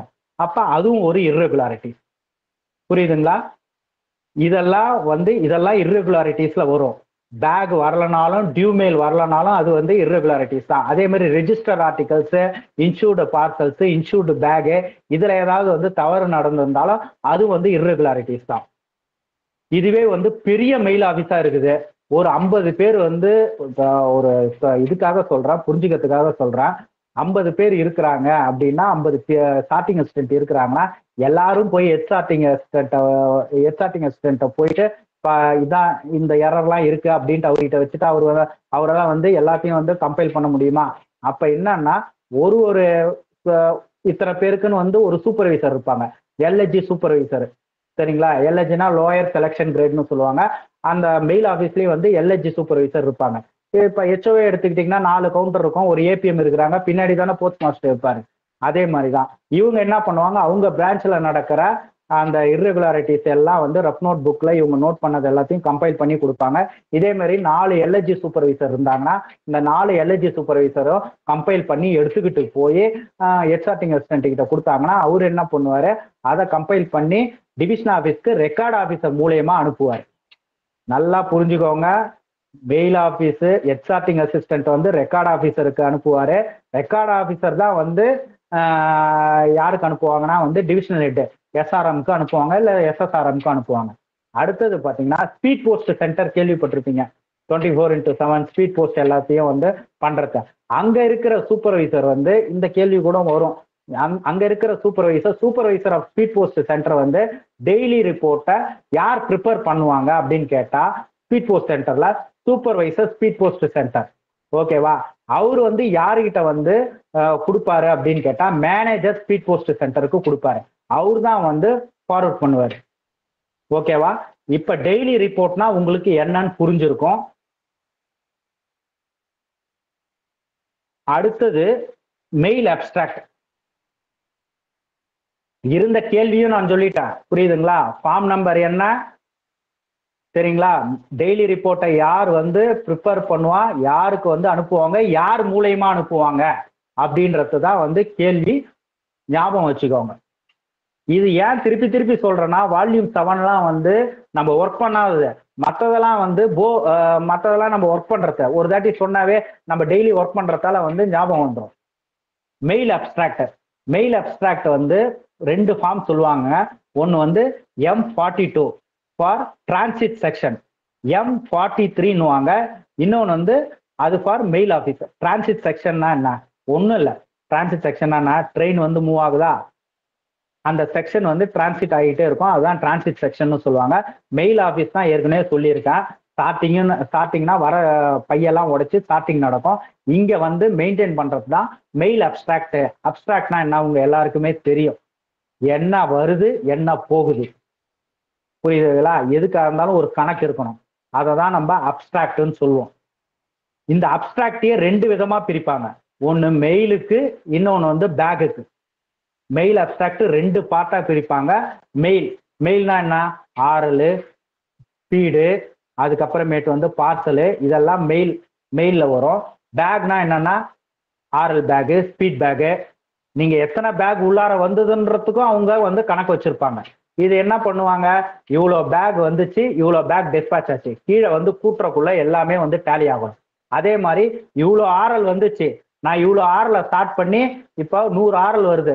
ஒரு 10 ஆர்எல் வந்து 10 ஆபீஸ்க்கு போகுதுன்னா ரிசிப்ட் 100 ஆர்எல் டூ இந்த எஸ்ஓ 10 அடுத்த எஸ்ஓ 10 இந்த எஸ்ஓ 10 அப்படின்னு வந்து போட்டா கரெக்டா 100க்கு 100 வந்து டேலி ஆகணும். ஓகேங்களா? இதை சாஃப்ட்வேர்ல அவங்க இன்வாய்ஸ் பண்றதுக்குள்ளே அப்ஸ்ட்ராக்ட் வந்து டேலி ஆயிடும். அப்ப ஏதாவது ஒண்ணு மிஸ் ஆயிருக்குன்னா அப்ஸ்ட்ராக்ட் டேலி ஆகணும்னா பழசெல்லாம் ஏஞ்சே போக மாட்டாங்க. நைட் வந்து எவ்வளவு நேரம் ஆனாலும் உட்காந்து அந்த ஒரு ஆர்எல் எங்க போச்சு அப்படின்னு வந்து கண்டுபிடிப்பாங்க. இப்ப எஸ்ஓல வந்து பிஓக்கு அனுப்புறாங்க. என்ன பண்றாங்க, நீங்க மட்டும் வருது, அவங்களும் வந்து நடுவுல வந்து நோட் பண்ணணும். But due to some issues, practical issues note பண்றதுல அப்புறம் கம்ப்ளைண்ட் வரக்குள்ளதான் எனக்கு வரலன்னு வாங்க, இல்ல நான் உனக்கு இன்வைட் பண்ணிருக்கோன்னு சொல்லுவோம். அதுக்குதான் வந்து அப்ஸ்ட்ராக்ட் வந்து டேலி பண்ணணும் அப்படின்னு வந்து சொல்றது. இப்ப புரியுதா மெயில் அப்ஸ்ட்ராக்ட்னா என்ன? மெயில் அப்ஸ்ட்ராக்ட் வந்து மெயில் ஆஃபீஸ்லயும் யூஸ் பண்ணுவாங்க, செக்ஷன்ஸ்லயும் யூஸ் பண்ணுவாங்க. மெயில் ஆஃபீஸ்னா என்ன? மெயில் ஆஃபீஸ்ல வந்து உங்களுக்கு வந்து ஆர்டிகல்ஸ்லாம் வந்து வரும். அந்த ஆர்டிகல்ஸ் எல்லாத்தையும் வந்து ஸ்டார்ட் பண்ணிட்டு total number of articles received எங்கெங்க அனுப்பிச்சது அது வந்து அப்ஸ்ட்ராக்ட் டேலி பண்றது தான் மெயில் அப்ஸ்ட்ராக்ட்னு சொல்லுவாங்க. அந்த மெயில் அப்ஸ்ட்ராக்டோட ஃபார்ம் நம்பர் வந்து M42. இதே வந்து செக்ஷன்ல பொறுத்த வரைக்கும் ஒன்லி பேக்ஸை மட்டும்தான் வந்து ஹேண்டில் பண்ணுவாங்க. புரியுதுங்களா? அங்க இப்போ முதல்லாம் ஒரு காலத்துல சொல்லுவாங்க, நான் வந்ததுல ஒரு காலம்னா நான் சொல்றது ஒரு 18 வருஷத்துக்கு முன்னாடி என்ன பண்ணுவாங்கன்னா, சார் இன்னைக்கு தபால் கன்னியாகுமரியில போட்டா நாளைக்கே வந்து சென்னையில வந்து டெலிவரி ஆயிடும்னு சொல்லுவாங்க சீனியர்ஸ்லாம். அப்படியா, கொரியரோட ஃபாஸ்டா இருக்குதே அப்படின்னு நினைச்சுப்போம். இது எல்லாமே அப்ப செக்ஷன்ஸ்ல எல்லாம் ஸ்டார்டிங்லாம் எடுத்துட்டாங்க.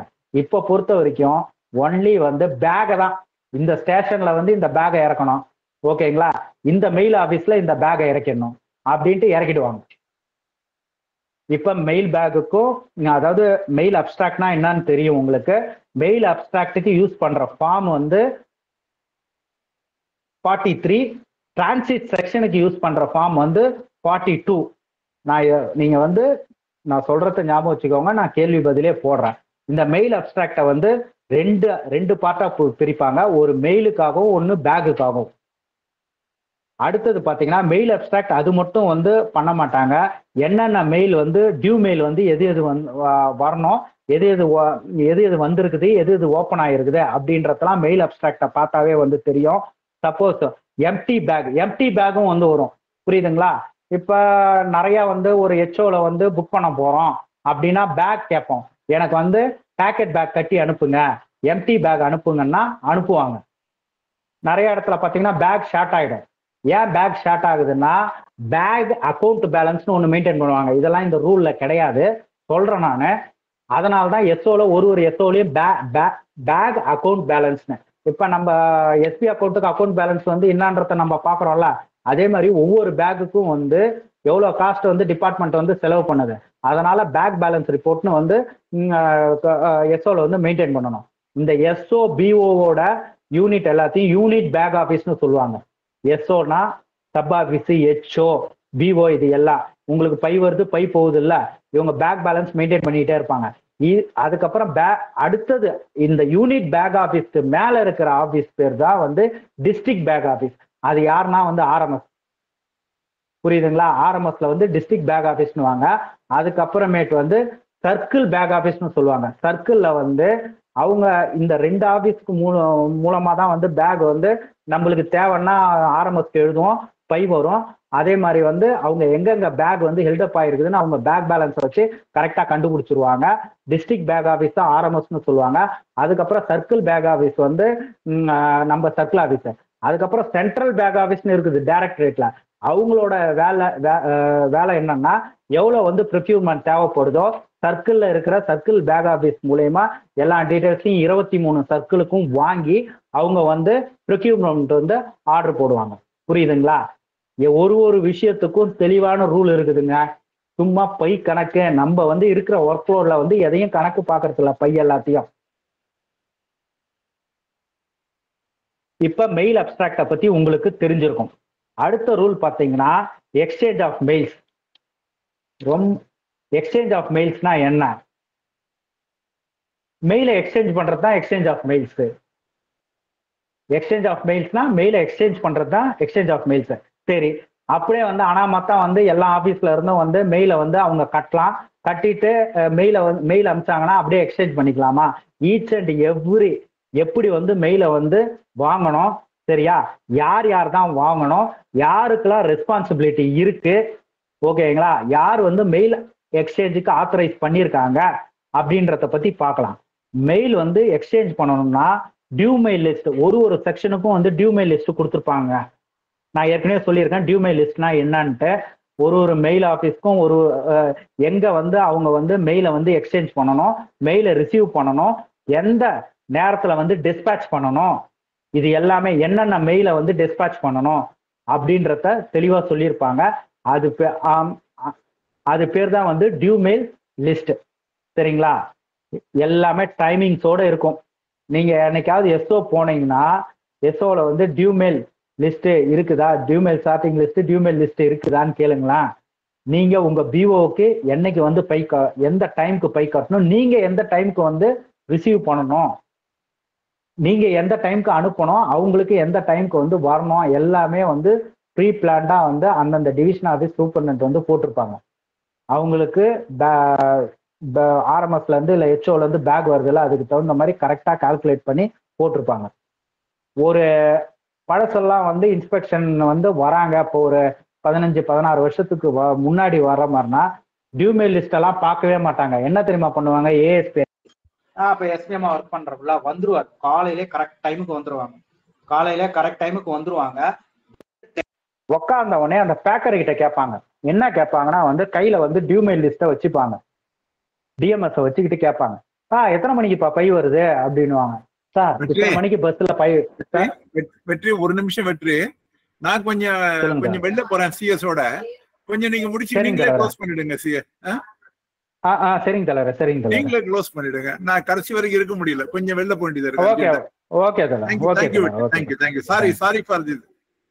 No issue. அவர் என்ன பண்ணுவாரு, என்னப்பா டியூ மெயில் லிஸ்ட்ல வந்து 9:30 மணிக்கு வந்து போட்டிருக்குது பை வரத்து, ஆனா நீ வந்து சொல்ற 10 மணிக்கு தான் வருதுன்ட்டு அப்படின்னு வர. அதே மாதிரி எத்தனை மணிக்கு பிஓக்கு பை கட்டுறீங்க அப்படின்னு கேட்பாங்க. உடனே வந்து அவர் சொன்னார்னா, என்ன எஸ்பிஎம் லேட்டா பை கட்டுறீங்க அப்படின்னு வந்து கேட்பாரு. இல்லை கரெக்ட் டைமுக்கு பை கட்டிடுறீங்க போல இருக்க அப்படின்னுவாரு. புரியுதுங்களா. அதே மாதிரி மத்தியானம், ஏன்னா காலைல வந்தாங்கன்னா சாயங்காலம் வரைக்கும் இன்ஸ்பெக்ஷன்ல இருப்பாங்க. இப்போ பை எடுத்துட்டு வரவனுக்கிட்ட, நம்ம எத்தனை மணிக்குப்பா ஆஃபீஸ்ல இருந்து பை வாங்கினா அப்படின்வாங்க. உடனே வந்து அவன் ஒரு டைம் சொன்னான்னா, என்ன உன் டைமுக்கு இப்போதானே பை வந்து க்ளோஸ் பண்ணணும், என்ன வந்து சீக்கிரம் வந்து பையை வாங்கிட்டு வந்துட்டீங்க அப்படின்வாங்க. இதை பத்தி எல்லாமே எந்த டைமுக்கு வாங்கணும், எந்த டைமுக்கு கொடுக்கணும், புரியுதுங்களா. இதை பத்தி சொல்றது தான் mail list, due mail list, டியூஇ, டியூ மெயில் லிஸ்ட். இப்போ புரிஞ்சுதா டியூ மெயில் லிஸ்ட்டை பத்தி. அடுத்தது பார்த்தீங்கன்னா, ஒரு செக்ஷன் இருந்தா அந்த செக்ஷன்ல யாராவது ரெஸ்பான்சிபிலிட்டி எடுத்துக்கணும். என்ன, மெயிலை வாங்கறதுக்கு மெயில் ஏஜென்ட்னு சொல்லுவாங்க. மெயில் ஏஜென்ட்னா யாரும் கிடையாதுங்க, ஸ்டார்டிங் அசிஸ்டண்ட்டை தான். ஒரு சில ஆஃபீஸ் கொஞ்சம் வந்து அது பெருசாகவும் இருக்க முடியாது, சின்னதாகவும் இருக்க முடியாது, ஓகேங்களா. ஆனால் இப்போ சப் ஆஃபீஸே இருந்துச்சுன்னா சிங்கிளாண்ட் எஸ்பிஎம்னு சொல்கிறோம்ல, அந்த மாதிரி வந்து அந்த இடத்துல போய் ஒர்க் பண்ணுறாங்கன்னா அவங்களோட ஆர்எம்எஸ்ல மெயில் ஏஜென்ட்னு சொல்லுவாங்க. மெயில் கார்டுன்றது தான் ஈக்குவல் டு போஸ்ட்மேன்னு சொல்லிட்டாங்க. அவங்களது ரொம்ப சின்னதாக இருக்கும். கொஞ்சம் வந்து ஒர்க் லோட் அதிகமாக இருக்குதுன்னா அங்கே ஒரு ஸ்டார்டிங் அசிஸ்டண்ட்டை போடுவாங்க. அவங்க பேர் தான் வந்து mail agent. Mail agent is equal to starting assistant. Mail card is equal to postman. ஒரு செக்ஷன் இருக்குது, அந்த செக்ஷன்ல வந்து மெயில் வந்து ரிசீவ் அதாவது இன்கமிங் மெயில் வந்து வருதுன்னா முதல்ல வந்து அந்த செக்ஷன்ல முதல்ல இன்கமிங் மெயிலை வந்து வாங்கிட்டு அதுக்கப்புறமேட்டு தான் வந்து அவுட் கோயிங் மெயிலை வந்து கொடுக்கணும். புரியுதுங்களா. செக்ஷன்ல இது வந்து ரூல். இப்ப கேள்வி கேட்டாங்கன்னா அது என்ன இன்கமிங் மெயில்னா, அந்த செக்ஷனுக்கு வந்து வர மெயில் தான் இன்கமிங் மெயில். இதுவே இந்த செக்ஷன்ல இருந்து கொடுக்குறாங்க பாத்தீங்களா, அவங்களுக்கு கொடுக்கறது தான் வந்து அவுட் கோயிங் மெயில். அப்ப செக்ஷன்ல வந்து ஃபர்ஸ்ட் எடுத்தவொடனே இன்கமிங் மெயிலை ரிசீவ் பண்ணுவீங்களா இல்ல நீங்க வந்து முதல்ல மெயில் அவங்ககிட்ட கொடுப்பீங்களா அப்படின்னு கேட்டா ஆன்சர் வந்து receive incoming mail for their section first. அப்புறமேட்டு தான் வந்து அவுட் கோயிங் மெயிலை வந்து கொடுக்கணும். ஆனா வந்து அதுலயும் வந்து ஒரு எக்ஸப்ஷன் இருக்கு. என்ன எக்ஸப்ஷன்னா வந்து சர்க்கிள் ஹெட் ஆர்டர் போடுறாங்கன்ற பட்சத்தில் முதல்ல வந்து அவுட் கோயிங் மெயிலை, அதாவது இவங்களுக்கு வர வேண்டிய மெயிலை வாங்கிக்கிட்டு அதுக்கப்புறம் இன்கமிங் மெயிலை வந்து அவங்களுக்கு கொடுக்க வேண்டிய மெயிலை வந்து கொடுக்கலாம். புரியுதுங்களா. அவுட் கோயிங் மெயில வந்து கொடுக்கலாம். ஏன் அப்படின்னா இப்ப ஒரு செக்ஷன்ல வந்து ஒரே ஒரு பொட்டி தான் இருக்குது, எக்கச்சக்கமா உள்ளாரியே வந்து மூட்டை இருக்குதுன்னா அவங்களால எப்படி வந்து இவர் கொடுக்கறத வாங்கி வைக்க முடியும்? அதனால அந்த மாதிரி ஆபீஸ்க்கு மட்டும் சர்க்கிள் ஹெட் என்ன பண்ணுவாங்கன்னா வந்து, எப்பா நீ செக்ஷன்ல வர உன் மூட்டையெல்லாம் முதல்ல கொடுத்துரு அவனுகிட்ட, அவன் அதுக்கப்புறமேட்டு வாங்கிட்டு இருந்து வாங்கிட்டவனே நீ வந்து உன்னோட ரயில்வே போட்டியில அடுக்கி வச்சுக்கோ அப்படின்னு வந்து ஒரு ஆர்டர் போடுவாங்க. நான் கலோக்கியலா பேசுறேன் அப்பதான் புரியுன்றதுக்காக. இப்ப இதுல கேள்வி கேட்டாங்கன்னா வந்து ஃபர்ஸ்ட் எடுத்த உடனே செக்ஷன்ல முதல்ல வந்து என்ன பண்ணணும்னா, அவனுக்கு வர வேண்டிய எனக்கு வர வேண்டிய காசை முதல்ல எனக்கு வர வேண்டிய பையன் நீ என்கிட்ட கொடுத்துரு, புரியுதுங்களா? அதுக்கப்புறமேட்டு தான் உனக்கு கொடுக்க வேண்டிய பையன் நான் கொடுப்பேன் அப்படின்றது தான் வந்து செக்ஷனு. ஆனா வந்து எக்ஸப்ஷனல் கேஸா இருந்தா என்ன பண்ணுவாங்க அப்படின்னு வந்து கேள்வி கேட்டா, சர்க்கிள் ஹெட் ஆர்டர் போட்டால் வந்து என்ன பண்ணுவாங்கன்னா வந்து அவர்கிட்ட இருந்து வாங்கிக்கிட்டு இவங்க வந்து கொடுப்பாங்க, புரியுதுங்களா? ஏன் அதுக்குதான் சொன்னேன், அங்க உள்ளார இடம் இல்லைன்னா இதுதான் நடக்கும் அப்படின்ட்டு. இதுவே இது செக்ஷன்ல நடக்கிறதுங்க, responsibilities of mail agents for guards. இதுவே மெயில் ஆபீஸ்ல என்ன நடக்கும்னா, செக்ஷன்னா ஏற்கனவே சொல்லியிருக்கேன், மெயில் ஆபீஸ்ல என்ன நடக்கும்னா வந்து முதல்ல வந்து பேகை வந்து டிஸ்பேட்சுக்கு வந்து ஹேண்ட் ஓவர் பண்ணிடுவாங்க. அவனுக்கு கொடுக்க வேண்டியதை கொடுத்துருவாங்க, கடன்காரனுக்கு கொடுக்க வேண்டியதை கொடுத்துருவாங்க. எதுல? மெயில் ஆபீஸ்ல. அதுக்கப்புறமேட்டு தான் வந்து அவன் கொடுக்க வேண்டிய பேகை வாங்குவாங்க. கடனை முதல்ல கொடுத்துட்டு அதுக்கப்புறமேட்டு தான் கடனை வாங்குவாங்க, புரியுதுங்களா நான் சொல்றது? மெயில் ஆபீஸா இருந்தா hand over bags for dispatch before accepting incoming bags. முதல்ல பேகை வந்து ஹேண்ட் ஓவர் பண்ணிட்டு அதுக்கப்புறமேட்டு தான் பேகை வாங்குவாங்க. செக்ஷனுக்கும் மெயில் ஆபீஸ்க்கும் இப்போ உங்களுக்கு புரிஞ்சிருக்கும். அடுத்தது பாத்தீங்கன்னா mail exchange authorization. Mail exchange ஆத்தரைசேஷனா மெயிலை எக்ஸ்சேஞ்ச் பண்றது யார் வேணாலும் பண்ணிக்கலாமா அப்படின்றதெல்லாம் கிடையாது. சில பேருக்கு மட்டும் இந்த மெயில் ஆபீஸா இருந்தா மெயில் கேரியர் வந்து வாங்கிக்கலாம் மெயில அப்படின்னு வந்து ஆத்தரைஸ் பண்ணியிருப்பாங்க. இல்ல மெயில் ஏஜென்ட் வந்து வாங்கலாம், மெயில் பியூன் வந்து வாங்கலாம் அப்படின்ட்டு.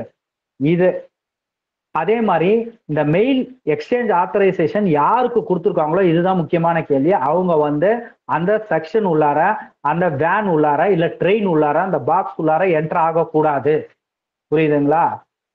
நீ எப்பயுமே வந்து பேகை வந்து கொடுக்குறக்குள்ள உள்ளார போயெல்லாம் வந்து கொடுக்க மாட்டாங்க. அந்த கதவு இருக்குல்ல, ட்ரெயின் கதவை, அங்கேயே கொடுத்து அங்கேயே வாங்கணுன்றது ரூல். யார் வந்து எக்ஸ்சேஞ்ச் பண்றாங்களோ அவங்க என்ன பண்ணுவாங்கன்னா டோர்லயே வந்து விண்டோ டோரு அதுலயே வந்து கொடுத்து வாங்கிப்பாங்க. எப்ப வந்து அவங்க உள்ளார போலான்னா பிஎம்ஜி வந்து ஸ்பெஷல் கேஸ்ல ஆத்தரைஸ் பண்ணியிருப்பாரு. எல்லாத்துக்கும் ஒரு ஆத்தரைசேஷன் இருக்குல்ல, ஸ்பெஷல் கேஸ்ல ஆத்தரைஸ் பண்ணியிருப்பாரு. மெயில் பேக் எக்ஸ்சேஞ்ச் வந்து எங்க பண்ணுவாங்கன்னு கேள்வி கேட்டா door or window of the van, அதாவது அந்த டோர்ல இல்ல விண்டோலயே வந்து எக்ஸ்சேஞ்ச் பண்ணிப்பாங்க. மெயில் பேக் யார் எக்ஸ்சேஞ்ச் பண்றாங்க ஆத்தரைஸ் பண்ணியிருக்காங்களோ அவங்க வந்து அந்த இடத்து உள்ளார போகக்கூடாது, அந்த ட்ரெயின் பாக்ஸ் உள்ளாரையோ அந்த செக்ஷன் உள்ளாரையோ போகக்கூடாது. அடுத்து இன்னொரு முக்கியமான கேள்வி, கேஜிடிபின்னு சொல்லுவாங்க. இது ஒரு ரூலாவே வருது. இதுக்கு அடுத்த ரூல் பார்ப்போம். கேஜிடிபினா என்னன்னு சொல்லிடுறேன். கேஜிடிபினா ஒரு இடத்துல வந்து ட்ரெயின் ஆரம்பிக்குதுங்க, அங்க என்ன பண்ணுவாங்கன்னா ஆரிஜினேட்டிங், சரிங்களா? ஆரிஜினேட்டிங் இதுல வந்து ஒரு சின்னதா ஒரு பாக்ஸ் மாதிரி கேஜ் டிபின்னு சொல்லுவாங்க. கேஜ்னா என்ன? கூண்டு.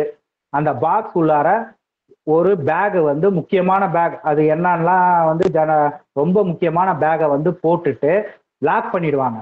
லாக் பண்ணிட்டு அந்த லாக்கோட கீயை வந்து சீல்டு கவர்ல போட்டு சீல் பண்ணிடுவாங்க. சீல் பண்ணி கொடுத்துருவாங்க. கொடுத்துட்ட உடனே இங்க வரும், எங்க இறங்கணுமோ அந்த மெயில் ஆபீஸ்க்கோ இல்ல டெர்மினல்னா எங்க முடிய போகுதோ அங்க வந்த உடனே எக்ஸார்டிங் அசிஸ்டன்ட் இல்ல மெயில் ஏஜென்ட் இல்ல அதுக்காக யார் வந்து நியமிக்கப்பட்டார்களோ அவங்க என்ன பண்ணுவாங்க, அந்த சீல்டு கவரை வாங்கி கீயை வந்து எடுப்பாங்க. எடுத்து ஓப்பன் பண்ணி அந்த பேக்ல வந்து எல்லாமே வந்து டேம்பர் ஆகாம இருக்குதா, சீல்லாம் வந்து உடையாம இருக்குதா, இந்த மாதிரி எல்லா விஷயத்தையும் வந்து செக் பண்ணிட்டு அந்த பேக்கை எடுத்துப்பாங்க. எடுத்துக்கிட்டு இந்த கீயை வந்து திருப்பி என்ன பண்ணுவாங்கன்னா வந்து சீல்டு கவர்லயே போட்டு திருப்பி அந்த எக்ஸார்டிங் அசிஸ்டன்ட் இல்ல மெயில் ஏஜென்ட் இல்ல அதுக்காக நியமிக்கப்பட்ட ஏதோ ஒரு அபிஷியலை அவங்கள்ட்ட ஹேண்ட் ஓவர் பண்ணிடுவாங்க, புரியுதுங்களா? இதுதான் கேஜிடிபின்னு வாங்க. கேஜிடிபி உள்ளார ஒரு பை இருக்குங்க. அது எந்த பையா இருந்தாலும் நம்மளுக்கு அது ரொம்ப முக்கியமான பை, அவ்வளவுதான். அதனால தான் வந்து அதுக்கு இம்பார்ட்டன்ஸ் கொடுத்து அந்த கேஜிடிபி உள்ளார போடுறாங்க. மெயில் லிஸ்ட் எத்தனை காப்பியில ப்ரிப்பேர் பண்ணணும்னா ட்ரிப்ளிகேட் காப்பி. ட்ரிப்ளிகேட் காப்பினா 3 காப்பி ப்ரிப்பேர் பண்ணுவாங்க. மெயில் கொடுக்கறக்குள்ள ஒரு காப்பியில வந்து கையெழுத்து வந்து யார் வந்து ரிசீவ் பண்றாங்களோ அவங்க கையெழுத்து வந்து வாங்கிப்பாங்க. சப்போஸ் மெயில் லிஸ்ட் இல்லாத பட்சத்தில், மெயில் லிஸ்ட் அந்த ஆஃபீஸ்க்கு இல்லைன்னா சில ஆஃபீஸ்ல என்ன பண்ணுவாங்கன்னா இது ரெசிப்ட் புக் வந்து நான் ஏற்கனவே சொல்லியிருக்கேன். ரெசிப்ட் புக்னா என்ன, எது வாங்கினாலும் கொடுத்தாலும் வந்து கையெழுத்து வாங்கிட்டு கொடுக்கறது தான் ரெசிப்ட் புக்கு. அந்த ரெசிப்ட் புக்கை வந்து மெயில் கேரியர் கிட்ட கொடுத்து கையெழுத்து வாங்கிப்பாங்க. அந்த புக்கு பேர் வந்து mail peons book. Form number MS-28ன்னு சொல்லுவாங்க. எக்ஸ்சேஞ்ச் ஆஃப் மெயில் வந்து ரூல் நம்பர் 40. மெயில் பியூன்ஸ் புக்கோட ஃபார்ம் நம்பர் வந்து MS-28. ஓகேவா? எக்ஸ்சேஞ்ச் ஆஃப் மெயில்ஸ்ன்றது சொல்லிட்டேன். இதுல நீங்க ஞாபகம் வச்சுக்க வேண்டியது டியூ மெயில் லிஸ்ட்னா என்ன, மெயில் ஏஜென்ட்டோட ரெஸ்பான்சிபிலிட்டி என்ன, எப்போ வந்து செக்ஷன்ல வந்து மெயில்ஸை வந்து இன்கமிங் மெயில்ஸை முதல்ல ரிசீவ் பண்ணணும், அதே மெயில் ஆஃபீஸில் வந்து அவங்கள்கிட்ட கொடுத்துட்டு அதுக்கப்புறமேட்டு தான் வாங்கணும். அப்புறம் மெயில் எக்ஸ்சேஞ்ச் ஆத்தரைசேஷன் வந்து யார் யாருக்கு கொடுத்துருக்குறாங்க, அவங்க மெயில் ஆத்தரைசேஷன் கொடுத்தவங்க வந்து ட்ரெயின் உள்ளார அந்த மெயில் ஆஃபீஸ் இல்லை அந்த ட்ரெயின் உள்ள செக்ஷன் உள்ளார என்டர் ஆகக்கூடாது. ஓகேவா? மெயில் லிஸ்ட் வந்து எத்தனை காப்பியில ப்ரிப்பேர் பண்ணணும், ட்ரிப்ளிகேட் காப்பியில ப்ரிப்பேர் பண்ணணும். இப்ப அந்த எக்ஸ்சேஞ்ச் ஆஃப் மெயிலை பத்தி உங்களுக்கு இதுக்கு முன்னாடி ஓரளவுக்கு தெரிஞ்சிருக்கும். இப்ப இன்னும் கொஞ்சம் சொல்லியாச்சு. அடுத்தது நான் ஏற்கனவே அந்த ரூலை எடுத்துட்டேன். கேஜிடிபி ஏற்கனவே சொல்லிட்டேன், திருப்பி சொல்லணும்னு அவசியம் இல்லை. கேஜிடிபினா என்னான்ட்டு இருந்தாலும் சொல்லணும்னா சொல்லிடுறேன். கேஜிடிபின்றது ஒன்றும் இல்லைங்க, அது ஒரு பாக்ஸ். அந்த பாக்ஸ் உள்ளார ஒரு முக்கியமான பையை போட்டு லாக் பண்ணி அந்த லாக் அண்ட் கீயை வந்து சீல்டு கவர்ல வச்சிருவாங்க. அதுக்கப்புறமேட்டு அது இங்க வந்துச்சுன்னா அந்த கேஜிடிபியில் இருக்கிற பேக்ல கேஜிடிபியை ஓப்பன் பண்றதுக்கு ஒன்று எக்ஸாட்டிங் அசிஸ்டன்ட் இல்லை மெயில் ஏஜென்ட் இந்த மாதிரி யாரையாவது வந்து ஆத்தரைஸ் பண்ணியிருப்பாங்க. அவங்க எல்லாமே கரெக்டா இருக்குதான்னு செக் பண்ணிட்டு பேக்கை வந்து எடுத்துப்பாங்க. திருப்பி வந்து அந்த லாக் அண்ட் கீயை சீல்டு கவர்லேயே போட்டு கொடுத்துருவாங்க. அடுத்த rule, disposal of mails addressed to a section or mail office. சரி, மெயில் வந்துருச்சு, அதுக்கப்புறம் என்ன பண்ணணும், அந்த மெயிலை வச்சுக்கிட்டு நம்ம என்ன சாமியை கும்பிட முடியும்? அந்த மெயிலை அடுத்த இடத்துக்கு வந்து தள்ளி விடணும். நம்மளுக்கு இல்லாம இன்னொரு இடத்துக்கு வந்து அது போக வேண்டியது தான் மெயில். கஸ்டமர் கிட்ட என்டர் ஆகிற வரைக்கும் டிராவல் பண்ணிக்கிட்டே இருக்க போகுது. அப்ப அந்த மெயில் பேக்கை வந்து யார் வந்து ஓப்பன் பண்ணுவாங்க அப்படின்னா, ஒன்று மெயில் கார்டு இல்லைன்னா மெயில் ஏஜென்ட், அந்தந்த ஆஃபீஸ்க்கு தகுந்த மாதிரி. இப்ப என்ன கேள்வி கேட்பாங்கன்னா, who opens the mail bags or transit bags address to a section or mail office அப்படின்னு கேட்டாங்கன்னா mail guard or mail agent. இந்த அதுக்கப்புறமேட்டு ஒரு செக்ஷனுக்கு மெயில் பேக் வருதுன்னா அந்த பேக் வந்து எதை வச்சு நம்ம செக் பண்ணுவோம்? மெயில் லிஸ்ட்டை வச்சு. என்ன பேகு, அது ஆரல் பேகா, அக்கௌண்ட் பேகா, இல்லை வந்து ரெஜிஸ்டர் பேகா, இல்லை பேக்கெட் பேகா? பேக்கெட் பேக்னா ஒன்றும் கிடையாதுங்க. இப்போ எனக்கு வந்து ஸ்டாம்ப் வந்து HOக்கு வந்து எக்கச்சக்கமா வந்து வருதுன்னா சர்க்கிள் ஸ்டாம்ப் டிப்போல இருந்து தான் வரும். எங்க சென்னையில இருந்து வந்து HOக்கு வரும். அவன் வந்து ஒரு 10 பை கட்டுறாங்கன்னு வச்சுக்கோங்களேன். இந்த 10 பையையும் வந்து நம்ம வந்து எங்க வச்சுக்கணும்? திருப்பி நம்மளே வச்சுக்க முடியுமா? கிடையாது. எங்க இருந்து வந்துச்சோ அவங்களுக்கே வந்து க்ளோஸ் பண்ணி பேக்கெட் பேக்குன்னு போட்டு அந்த ஆஃபீஸ்க்கே டு த CST சென்னைன்னு போட்டு மெயில் லிஸ்ட்ல பேக்கெட் பேக் 1 அப்படின்னு போட்டு அனுப்பிச்சிருவாங்க. அந்த பேக் என்ன பண்ணுன்னா எங்கேயும் பிரிக்க மாட்டாங்க, அப்படியே HOல வந்து RMS போகும். இது பேக்கெட் பேக் மெயில் லிஸ்ட்ல இருக்குது, ஓகே, இது அப்படியே திருப்பி சென்னைக்கு அனுப்பேன் அப்படின்ட்டு அந்த விழுப்புரத்துல இருந்து திருப்பி சென்னைக்கு அனுப்புவாங்க. இதுதான் பேக்கெட் பேக். ரெஜிஸ்டர் பேக்னா உங்களுக்கு தெரியும். அடுத்தது பாத்தீங்கன்னா பார்சல் பேக்னா என்ன? பார்சல் இருக்கிறது தான் பார்சல் பேக்னுவாங்க. இந்த ரெஜிஸ்டர் பேக்கை யாருக்கிட்ட ஒப்படைப்பாங்கன்னா ரெஜிஸ்டர்டு சார்ட்டிங் அசிஸ்டன்ட் கிட்ட ஒப்படைப்பாங்க. அதே மாதிரி பார்சல் பேக்கை பார்சல் சார்ட்டிங் அசிஸ்டன்ட் கிட்ட ஒப்படைப்பாங்க. இவ்வளவுதான் disposal of mails address to a section. ஒரு மெயில் வந்துச்சுன்னா எப்படி டிஸ்போஸ் பண்றது அப்படின்றது, யார் உடைப்பாங்க, அடுத்த இடத்துக்கு அது போக போகுது. Closing of transit bags, rule number 45. இன்னும் ஒரு 2 ரூல் தான் இருக்கு, முடிச்சிடலாம். கொஞ்சம் வெயிட் பண்ணுங்க, ஒரு 10 நிமிஷத்துல முடிச்சிடுறேன். க்ளோசிங் ஆஃப் டிரான்சிட் பேக் பேர்லயே இருக்கு. டிரான்சிட் பேக்னா என்ன? டிரான்சிட் பேக்னா அந்த பேக்கை வந்து ஓப்பன் பண்ணலாம் தேவையில்ல. இப்போ வந்து ஒரு பேச்சுக்கு சொல்றேன், இந்த டிரான்சிட் பேக் வந்து ஃபர்ஸ்ட் வந்து டிரான்சிட் பேக்கை எப்படி வந்து ப்ரிப்பேர் பண்றாங்கன்னு சொல்லலாம். டிரான்சிட் பேக் வந்து ப்ரிப்பேர் பண்றதுக்கு முன்னாடி கரெக்டா வந்து என்ன பண்ணணும்னா மெயில் லிஸ்ட்ல வந்து செக் பண்ணணும், இது வந்து டிரான்சிட் பேக்கா என்ன ஏது அப்படின்றத செக் பண்ணணும். செக் பண்ணிட்டு அதுக்கப்புறமேட்டு அந்த டிரான்சிட் பேக்கோட டிரான்சிட் பேக்னா டிரான்சிட் ஆகிட்டே இருக்கும். ஒரு பேக்லயும் வந்து அந்த டிரான்சிட் பேக்ல வந்து லேபிளு, கார்டு, சீலு இது எல்லாமே வந்து கரெக்டா இருக்குதா, எதுவும் வந்து டேம்பரிங் இல்லையா அப்படின்றத செக் பண்ணி சூப்பர்வைஸ் பண்றது யாரோட வேலைன்னா head sorting assistant, mail guard or mail agent. புரியுதுங்களா? இந்த டிரான்சிட் பேக்கை வந்து செக் பண்றதுக்குள்ள மெயில் லிஸ்ட்டை வச்சுட்டு தான் டிரான்சிட் பேக்கா இல்லையான்னு வந்து கண்டுபிடிப்பாங்க. அதை சூப்பர்வைஸ் பண்றது யாரோட வேலைன்னு கேட்டாங்கன்னா ஹெச்ஆர்டிங் அசிஸ்டன்ட், அதுக்கப்புறமேட்டு mail guard or mail agent. அப்புறம் என்ன பண்ணுவாங்க, டிரான்சிட் பேக்கை வந்து வந்துச்சுன்னா எல்லாத்தையும் வந்து சூப்பர்வைஸ் பண்ணிட்டு, சப்போஸ் அதை வந்து ஒரு இடத்துல உடைச்சா கூட அதை வந்து உடைச்சி செக் பண்ணிட்டு எல்லாத்தையும் வந்து பிரிச்சு டிரான்சிட் பேக்கை வந்து ஒரு இடத்துக்கு அனுப்ப வேண்டிய இடத்துக்கு அனுப்பிடுவாங்க. அடுத்த ரூல் நம்பர் 105. இன்னும் 2 ரூல் தான் இருக்குது, ஜஸ்ட் சொல்லிடுறேன். மெயில் கார்டு மெயில் ஏஜென்ட்டுக்கு என்னங்க வந்து அதாவது ரெஸ்பான்சிபிலிட்டி டியூட்டிஸ்னா வந்து மெயிலை வந்து ரிசீவ் பண்றது, அந்த மெயிலை வந்து ஹேண்டில் பண்றது. ஓகேங்களா? அதுக்கப்புறமேட்டு வந்து அந்தந்த மெயில் ஆஃபீஸ்ல வந்து என்ன இருக்கும், லெட்டர் பாக்ஸ் இருக்கும், அந்த லெட்டர் பாக்ஸை கிளியர் பண்றது. இதெல்லாம் வந்து receiving and handling of mail. அதே மாதிரி ஒரு க்ளோஸ்டு மெயில் வந்துச்சுன்னா அந்த மெயில் வந்து க்ளோஸ்டு மெயிலை வந்து ஹேண்டில் பண்றது. அதுக்கப்புறம் பேக்ஸ், டிரான்சிட் பேக்ஸையும் வந்து ஹேண்டில் பண்றது. ஹேண்டில் பண்றதோட வந்து இருக்கக்கூடாது, அது வந்து எல்லாமே கரெக்டா இருக்குதா, என்ன சொல்றது, பேக் வந்து உடஞ்சி போய் உள்ளார ஆர்டிகல் எல்லாம் வந்து சப்போஸ் வந்து டேம்பர் ஆகி இல்லை கிழிஞ்சிருந்து ஆர்எல் வந்து மிஸ் ஆயிருந்தா வந்து அதை வந்து உடனே வந்து ரிப்போர்ட் பண்ணிடணும். கரெக்டா வந்து அதை ஹேண்டில் பண்ணி அதை வந்து டிஸ்போஸ் பண்றது தான் வந்து மெயில் கார்டு ஆர் மெயில் ஏஜென்ட்டோட டியூட்டி. ஃபைனல் டியூட்டிஸ் இன்னும் ஒரே ரூல் தான் இருக்கு. Final duties before quitting van or office. Final duties before quitting van or ஆஃபீஸ்னா வந்து வேன்னா நீங்க உடனே நினைச்சுக்காதீங்க நம்மளோட மெயில் வேணுன்ட்டு, ட்ரெயினியும் வந்து வேணும்னு சொல்லுவாங்க. அப்ப வந்து சப்போஸ் இவங்க ஒர்க்கை முடிச்சு நம்ம ஆஃபீஸை விட்டு போறக்குள்ள எல்லாமே வந்து கரெக்டா வந்து டேட் ஸ்டாம்பு எல்லாத்தையும் உள்ளார வச்சு பூட்டிட்டு போறோம்ல, அதே மாதிரி இவங்க என்ன பண்ணுவாங்கன்னா போர்ட்ஃபோலியோ, ஏற்கனவே 2வது ரூல் சொல்லியிருக்கேன்ல, போர்ட்ஃபோலியோ எல்லாமே வந்து கரெக்டா வந்து டேட் ஸ்டாம்பு, சீலு, அந்த டைப் பாக்ஸ் எல்லாத்தையும் வந்து கரெக்டா செக் பண்ணி வச்சுட்டு, அது மட்டும் இல்லாம அந்த செக்ஷன்ல அந்த லைட் இருக்கு பார்த்தீங்களா, ஃபிட்டிங்ஸு, லேம்ப்ஸு, இது எல்லாம் வந்து எதுவும் வந்து உடையாம இருக்குதா அப்படின்றதெல்லாம் செக் பண்ணி வச்சுட்டு தான் போவாங்க. சப்போஸ் அடுத்த செட்டுக்கு ஆள் வராங்கன்னா அவங்ககிட்ட ஒப்படைச்சிட்டும் போயிடுவாங்க. சப்போஸ் அடுத்த செட்டு கிடையாது, இவங்களுக்கு அந்த எண்டோட முடிஞ்சிருச்சு, அவ்வளவுதான் இன்னைக்கு வந்து அந்த அடுத்த செட்டு கிடையாதுன்னா லாக் பண்ணி கீயை வந்து அவங்களே வச்சுப்பாங்க. புரியுதுங்களா?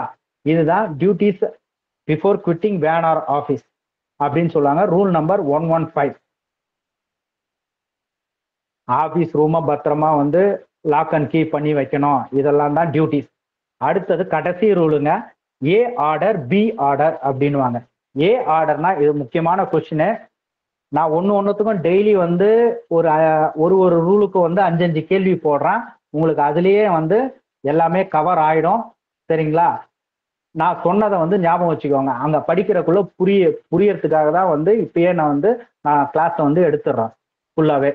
ஏ ஆர்டர்னா ஒன்றும் இல்லை, ஒரு மாசமும் வந்து ஸ்டார்டிங் பண்றாங்கல்ல, ஸ்டார்டிங்னா ஸ்டார்டிங் ஆஃபீஸ்ல ஸ்டார்டிங் தான் நடக்கும், 10,000 தபால் வந்து ஸ்டார்டிங் வந்து நடக்குதுன்ற பட்சத்தில் அந்த ஸ்டார்டிங்ல ஏதாவது சேஞ்சஸ் இருந்தால் அந்த சேஞ்சஸை வந்து குறிக்கிறது தான் வந்து ஏ ஆர்டர். இதை யார் வந்து இஷ்யூ பண்ணுவாங்க அப்படின்னா வந்து சூப்பர்டென்ட் ஆர்எம்எஸ் வந்து இஷ்யூ பண்ணுவார். புரியுதுங்களா? ஏ ஆர்டர்னா ஒன்றும் இல்லைங்க, சூப்பர்டென்ட் ஆர்எம்எஸ் வந்து சேஞ்சஸ் இன் சார்ட்டிங் லிஸ்ட் அதை சொல்றது தான் வந்து ஏ ஆர்டர்னு சொல்லுவாங்க. யார் இஷ்யூ பண்ணுவாங்கன்னு கேட்டா சூப்பர்டென்ட் ஆர்எம்எஸ். எதுக்காக ஏ ஆர்டர் வந்து இஷ்யூ பண்ணுவாங்கன்னா ஸ்டார்டிங் லிஸ்ட்ல இருக்கிற சேஞ்சஸை வந்து தெரியப்படுத்துறதுக்காக ஏ ஆர்டர் வந்து இஷ்யூ பண்ணுவாங்க. அடுத்தது பாத்தீங்கன்னா பி ஆர்டர்.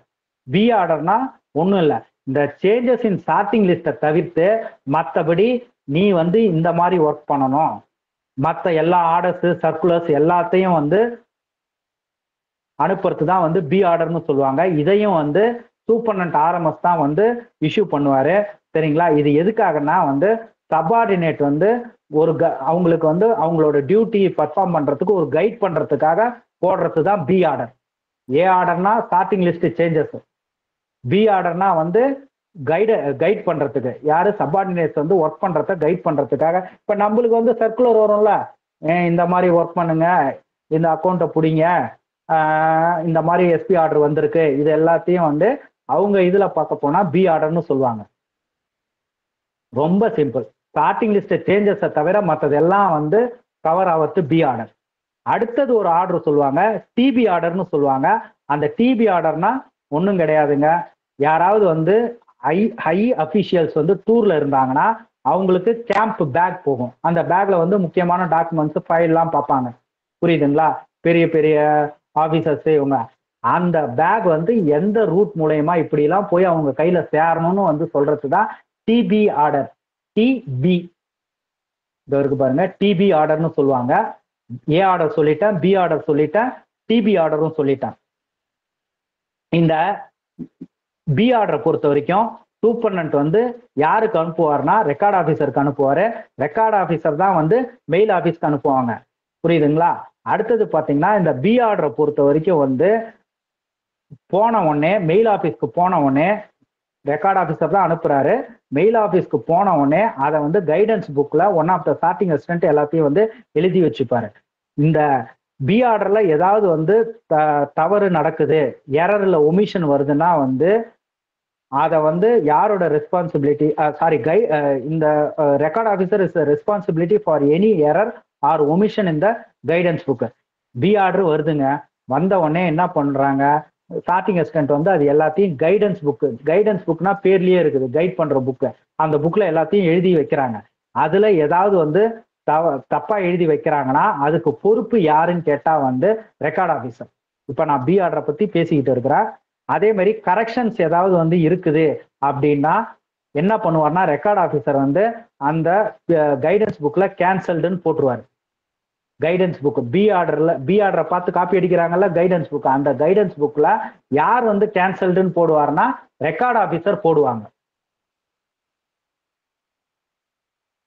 இந்த கேன்சல்டுன்னு போடுறாங்கல்ல அதை வந்து டெய்லி ரிப்போர்ட்ல வந்து அவங்க வந்து நோட் பண்ணணும்.